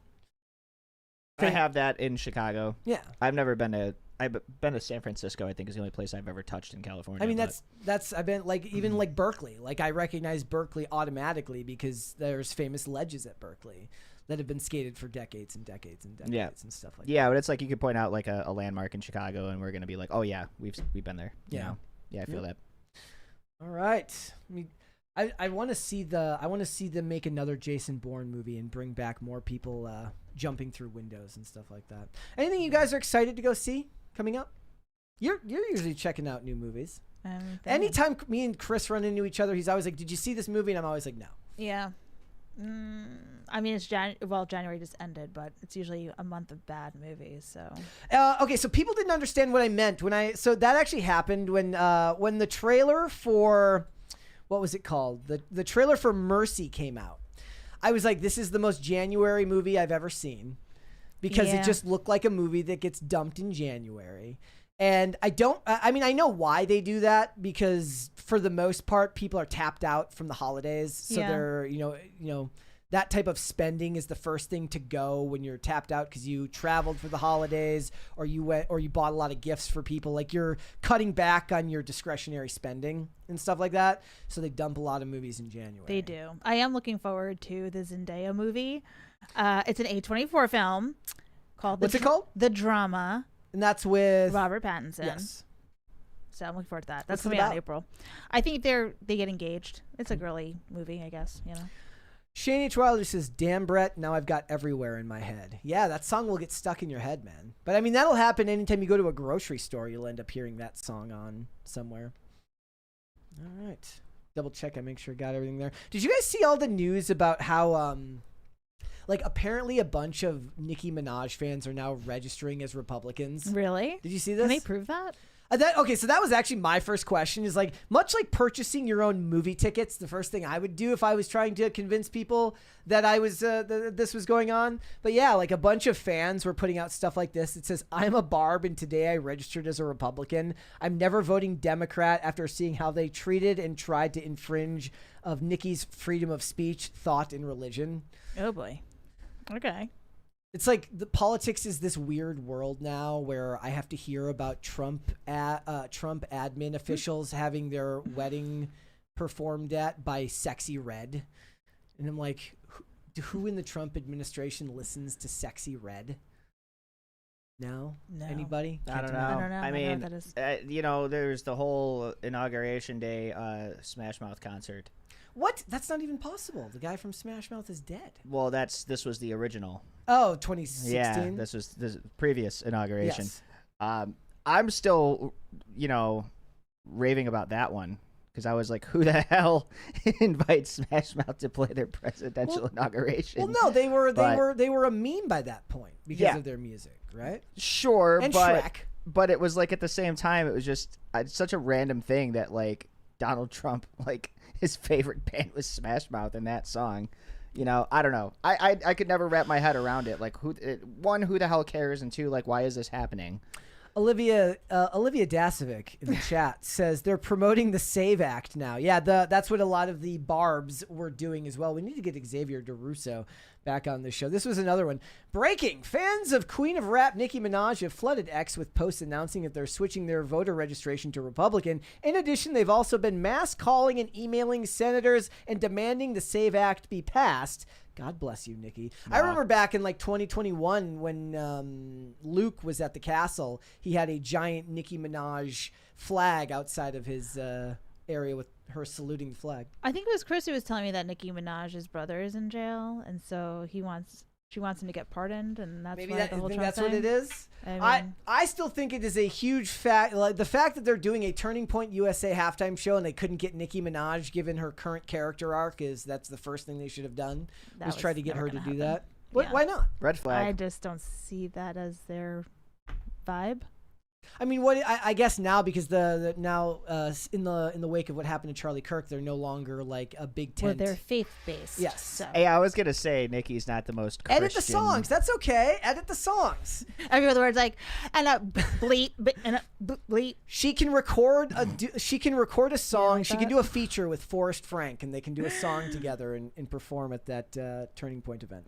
All right, Adam5 says, I'm not a Highlander fan, but I'm looking forward to the movie with Henry Cavill. Yeah, I never watched the show. I saw the movie, but I never watched the show. Did you ever see the show? A long time ago, because it was the only thing that was on TV at night after everybody fell asleep. So it's just you stayed up late. It was kind of just like, I wasn't ready to go to sleep yet, high energy, love sugar kid. Yeah. And it's like, all right, now I got to watch like Xena, Warrior Princess, and frickin' Conan. Shout out Kevin Sorbo.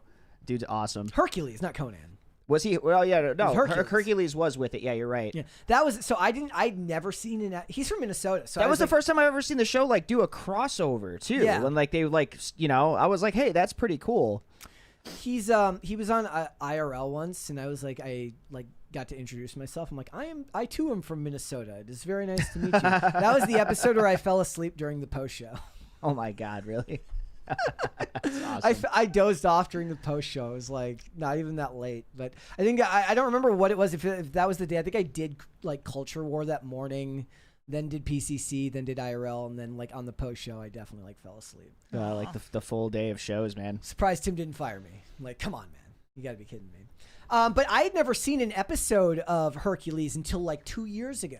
Really? I'd never seen an episode of Hercules or Walker, Texas Ranger. And I started wow. watching both of them. Wow. I consider Walker, Texas Ranger to be required viewing for everybody. It's the most, other than diners, drive-ins, and dives, it's the most America-pilled show you could ever possibly watch. Yeah. It's freaking It's great. pretty damn close, yeah. It's great. Everybody should go back and watch that. Mike in the chat says, how are you not a Highlander fan? It was awarded best movie in the world. Is there is that an award? Is there an award called best movie in the world? And where do I get that announcement? Yeah. Chris Pratt, his character in Guardians made a similar boast about Footloose with Kevin Bacon. The Destroyer to All Trolls says Minnesota is a horrible state. Well, it didn't always used to be that way. It was not always horrible, but it has been on a downswing for many, many years. It's also one of those things where I think a more accurate summation would be that it's a horrible twin cities with a great state around it, meaning that Minneapolis and St. Paul fall victim to being very, very blue districts in an otherwise red state because a lot of the outskirts of the state are farming and manufacturing and stuff like that, and like heavy equipment manufacturing and stuff like that. There's a lot of businesses that are run from the outskirts of the state, and a lot of businesses like Target is there and is located in, I think that's Minneapolis or St. Paul, might be Bloomington, but in general, no, Best Buy is in Bloomington, okay. but like Minneapolis is but Target is also in Minnesota, but there's a lot of companies there that are great, just not in St. Paul and Minneapolis. You just don't want to go to North Minneapolis. Too cold for me. Yeah. No, really? Yeah. Where are you from? New York. But I left New York and moved to California. But New And then York I'm gets down here. cold. I heard being in New York's very cold, yeah. I've only been to New York in the summer. I've heard New York in the winter is awful because of the height of the buildings. Just because I'm from there doesn't mean I like the cold. Yes, Mike, 3M is there. So where I grew up in Woodbury, Minnesota, which is like a suburb basically like 10 minutes from Wisconsin. And it basically blew up and became like the fastest growing city in America for 2 years because 3M was built right outside of Woodbury, and they didn't want to live in East St. Paul, so all the people who went to work at 3M moved into Woodbury in the suburbs, stuff like that. I lived in the poor area of Woodbury, right next to the jail. There was a workhouse there. One of those places where like people who got DUIs could serve their sentences on the weekends. That's funny. And stuff like that.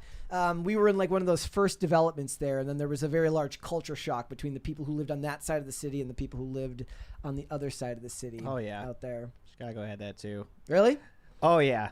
What was that like for you?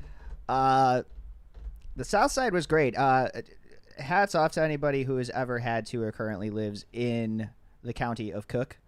Cook County is a real shit show, and yeah, absolutely horrible place to grow up. It actually wasn't even that bad when I was a kid. It was like just starting to get like real bad, and now just it's this whole like Wait, why? Shit show. Why Just is it worse the now? way that it depends. The neighborhoods have gotten a lot worse, a lot more like crime stuff like that. Things more run down. A lot of people in Chicago got tired of their shit getting fucked up. They're, people getting shot at, stuff like that. Yeah. And they all ran for the suburbs. So the suburbs is now like little Chicago, where everybody fled the city and is out there. And now, there's all of the new terror that's moved into the city. And, it's different.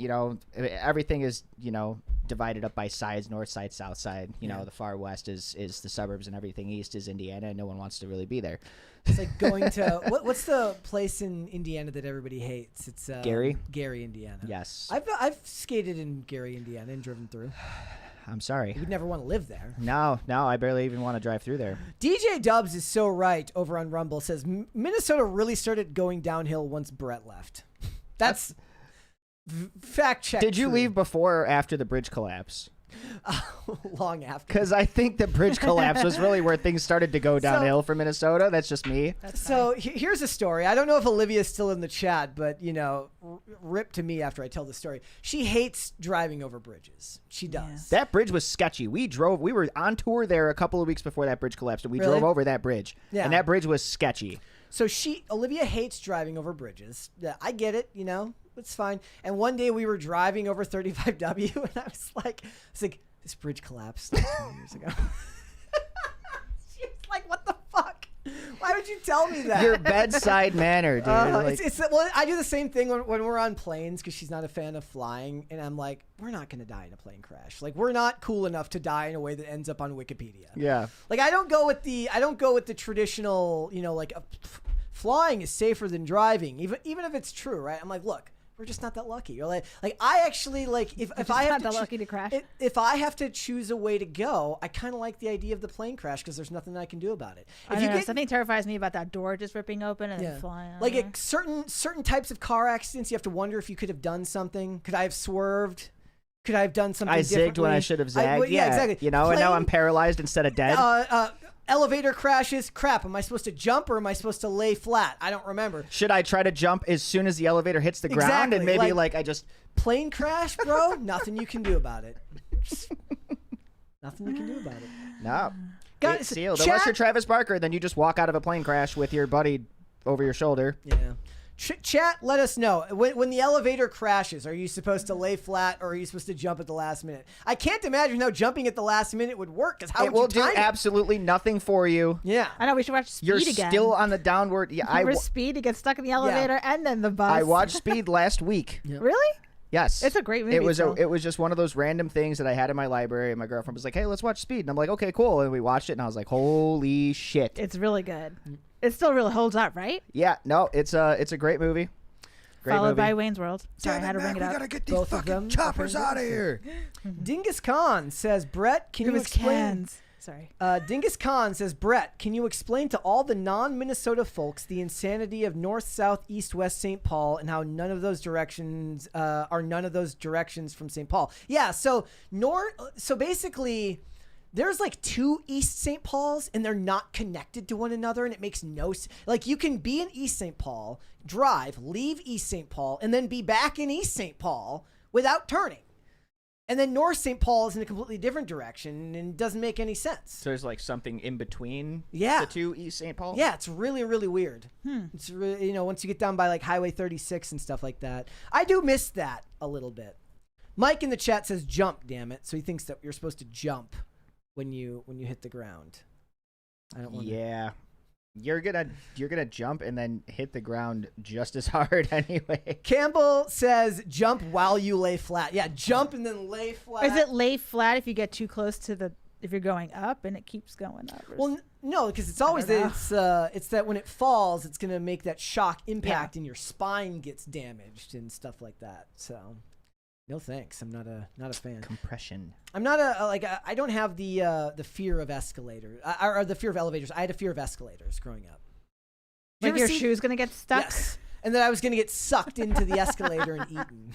Yeah, and just get shredded up like a piece of paper. Look, I watched an episode of like Unsolved Mysteries or something where a dude got sucked into an escalator, dude, and I didn't get on one. Like when you're like a kid, I feel like you're like, dude, this thing, if I can't let my shoelace like get in this or like my pant leg or anything because it's gonna turn me into a fucking plate of spaghetti. And it was only going down them that I was afraid of. I wasn't afraid of going up them. I was afraid of like missing the stair. And yeah, or like it just kept going and like a piece of your shoe got stuck in there and you just slowly just got inserted into this thing like a fax. Yeah. It's like, look, I'll do it, but I'm wearing Velcro shoes. Okay, the imagery got me there. I'm not doing it with shoes with laces. I'll do it with Velcro shoes. But even back then, the pants were so baggy, likely the back of your jeans dude, or you had like a a thread or something from like dragging your heels, and you have like the phrase on the back. I was like, I always thought I was gonna end up getting drug into one of those things. My pants were just gonna get ripped off, dude. And there's that. Have you ever seen that video of like the guy who goes up the escalator in like Japan or something, and he falls through the top because there was like a hole in it, and they didn't tell him? No. Oh my god. Escalators in general just seem like a really, really dangerous place to be. Let me tell you something. Anytime I ride an escalator, I will always think of this moment. Yep. Well, now I got to see if I can find that through. If only I would have known that we were going to talk about this today. Oh my god. No. It's oh wait, no. Is this it? Man dies after falling. From escalator. That's not the same thing. That doesn't scare me. I'm not going to fall over the side of it. That's not the same thing. Get a little carried away, you might. Mike in the chat says, Brett, I saw that too. I still have that phobia. Yeah, I mean, falling off the escalator, you were killed by gravity, not the escalator. Yeah. Man swallowed by transit station escalator. See, this is like designed to scare the shit out of you. I don't know if that's swallowed. What this is. That's what it says. Like a sinkhole. Let's see what it says. I have no idea. Swallowed by the escalator. This happened at a transit station Holy in shit. Istanbul, Turkey. This was last month. You can see the escalator. It actually like just malfunctioning swallowed during that guy. rush hour. Part of it opened. Dude's never going there again. Assuming he survived. That dude's never going anywhere ever again. Oh my god. Like your life is over. Did they get him out of there? Did he just become part of the escalator? Man ended up falling into that part of the escalator. It just keeps going He like was he's shot like for part about of it an now. hour, taken to a local hospital. Thankfully, he only had minor injuries. Major psychological trauma, but minor injuries. Nah. That's what we're talking about here. Chief Corey Anderson says, what is Michelle Branch doing these days? Good question. Probably still running through my mind. The Destroyer to All Trolls says, is he dead? No, my friend. He is not dead. He is apparently okay. And only will just never get on an escalator again. And then, okay, how about this? So my dad did actually was in an elevator accident. One of the rare examples of that happening. I think they say like there's only like 6 of those a year. Like because there's so many security measures on on elevators that it's almost impossible. Happened to my dad when he was at work, and he said that for several years afterwards, he did not like getting on elevators. Like, and who can blame him, right? Yeah. He was laid up for like 6 months. Yeah. He had to, like, his back, like, it destroyed his back because of what happened. But they said, like, if he had fallen like 1 or 2 floors more, it would have killed him instantly because it would have just snapped his spine. You guys have any phobias? Only really tight spaces for me. And not even like I don't put myself in that position. But nothing else. Not that I can think of. I have a very strange phobia of alligators, even though we don't live anywhere near alligators. So but Florida for you. Yeah, that would be really rough for me. Alligators. Yes, I fear them because they're like dinosaurs, and you can't run from them if they So come you after scared you. of iguanas too? No, different, The reptiles. but not an alligator. Shane H. Wilder says, Brett's fear of escalators is like my fear of airplane and boat toilets after watching a Beyond Belief episode where someone got their intestines sucked out. No way. What? How? Intestines, but nothing else? I'd like to know how that worked. I'm going to pass on that. Gives a whole new meaning to shitting your brains out on the I kind plane, of miss Unsolved Mysteries, by the way. Yeah. I used to watch it a lot as a kid, like this, you know? Yeah. There's also one where it was like, I don't remember if it was that or if it was like Inside Edition where it was like, and I don't know if it's real because it's like, Yeah, they were it like could a be not real baby, anymore. like a small child, like a preteen or not a baby, like a small child was like, it was like running with a toothbrush in its mouth and it fell forward and like pushed the toothbrush into the back of their face. Yep. Like they were just doing that to fuck with us and make us terrified. Probably. Maybe. I'm glad that guy with the escalator is okay. And I I'm apologize gonna be for thinking saying about it that. all day. Yeah, all of our thoughts and prayers are with the guy from the escalator accident, but nobody's thoughts and prayers are with the escalator. Did they actually fix that problem? That would be the hope. That's not the one I'm talking about. So basically the one that I was talking about, this guy rides up the top of an escalator, right? And it looks like it wasn't supposed to be on, I'm sorry. He walked up it. It was out of commission. Like it was shut down. Yeah. And so at the top, there was the grate at the top was gone. And there's just a hole. And the guy clearly ignored the rules and walked up it anyways. Like, you couldn't see the bottom of it. So maybe usually if you've ever been to a place where the escalator is shut down and you're not supposed to walk up it, they like rope it off. Yeah. Because otherwise it's Mitch Hedberg, escalators, temporarily stairs. It's like, Someone just like stairs. took the rope off. Yeah. And So he walked up it and just fell through. That's I have awful. no idea how far he fell, but your main thought is like, well, does it go all the way down? Yeah. Because a lot of time, like at certain malls, the escalator has an elevator, right next to it on the underside. And there's no set height for those things. They could go up like 2 floors. Yeah. I've seen some pretty long ass escalators. Yes. So who knows? Ugh, not fun. Not fun. All right. Now that we've scared everybody, ladies You're gonna and have a gentlemen. bad time. Yes. Now that I have scared everybody, ladies and gentlemen, would you please hit the like button on this video, please, and subscribe to the channel if you are new here and you have not subscribed here yet already. We are getting very close to 400,000 subscribers. We're not going to get there by episode 1,000, but that would be cool if we were able to get there by episode 1,000, which will be not next Tuesday, but the Tuesday after will be episode 1,000, which is very exciting, guys. So hit the like button on the video and subscribe to the channel. Alex, where can they find you? all right, you can find me on X at I am Alex Ayala. And again, it was great to be here on another Thursday. All right, Brandon. You can find me on Twix and Insta at Brando Inverted, and check out at Boonies HQ for skate content. Thanks for having me. All right, guys, if you want to follow me, I am on Instagram and on X at Brett Dasovic on both of those platforms. We are here 5 days a week, Monday through Friday, 3 p.m. Eastern Standard Time, which is, of course, noon Pacific. We are on Amazon Music, Apple Podcasts, Pandora, and Spotify. If you would like to listen rather than just watch the show, you can also rate and review on Apple Podcasts and on Spotify, which is a great way to help the channel out. And if you want to follow us on social media, we are on Twix at popculture_show, Facebook at Pop Culture Crisis, Instagram at Pop Culture Crisis Pod. We have one more super chat here from Shane H. Wilder. He says, the intestines thing is real. I looked it up. The suction was so powerful that it just sucked half of their insides out. God. Disturbing. It's like those producers are just like, we're going to just fuck everybody over. Like, nobody's going to want to do anything by the time we're done with the stuff we're making these days. Ugh. All right. With that being said, ladies and gentlemen, on that cheerful note, we will see you with another episode tomorrow. Bye, guys.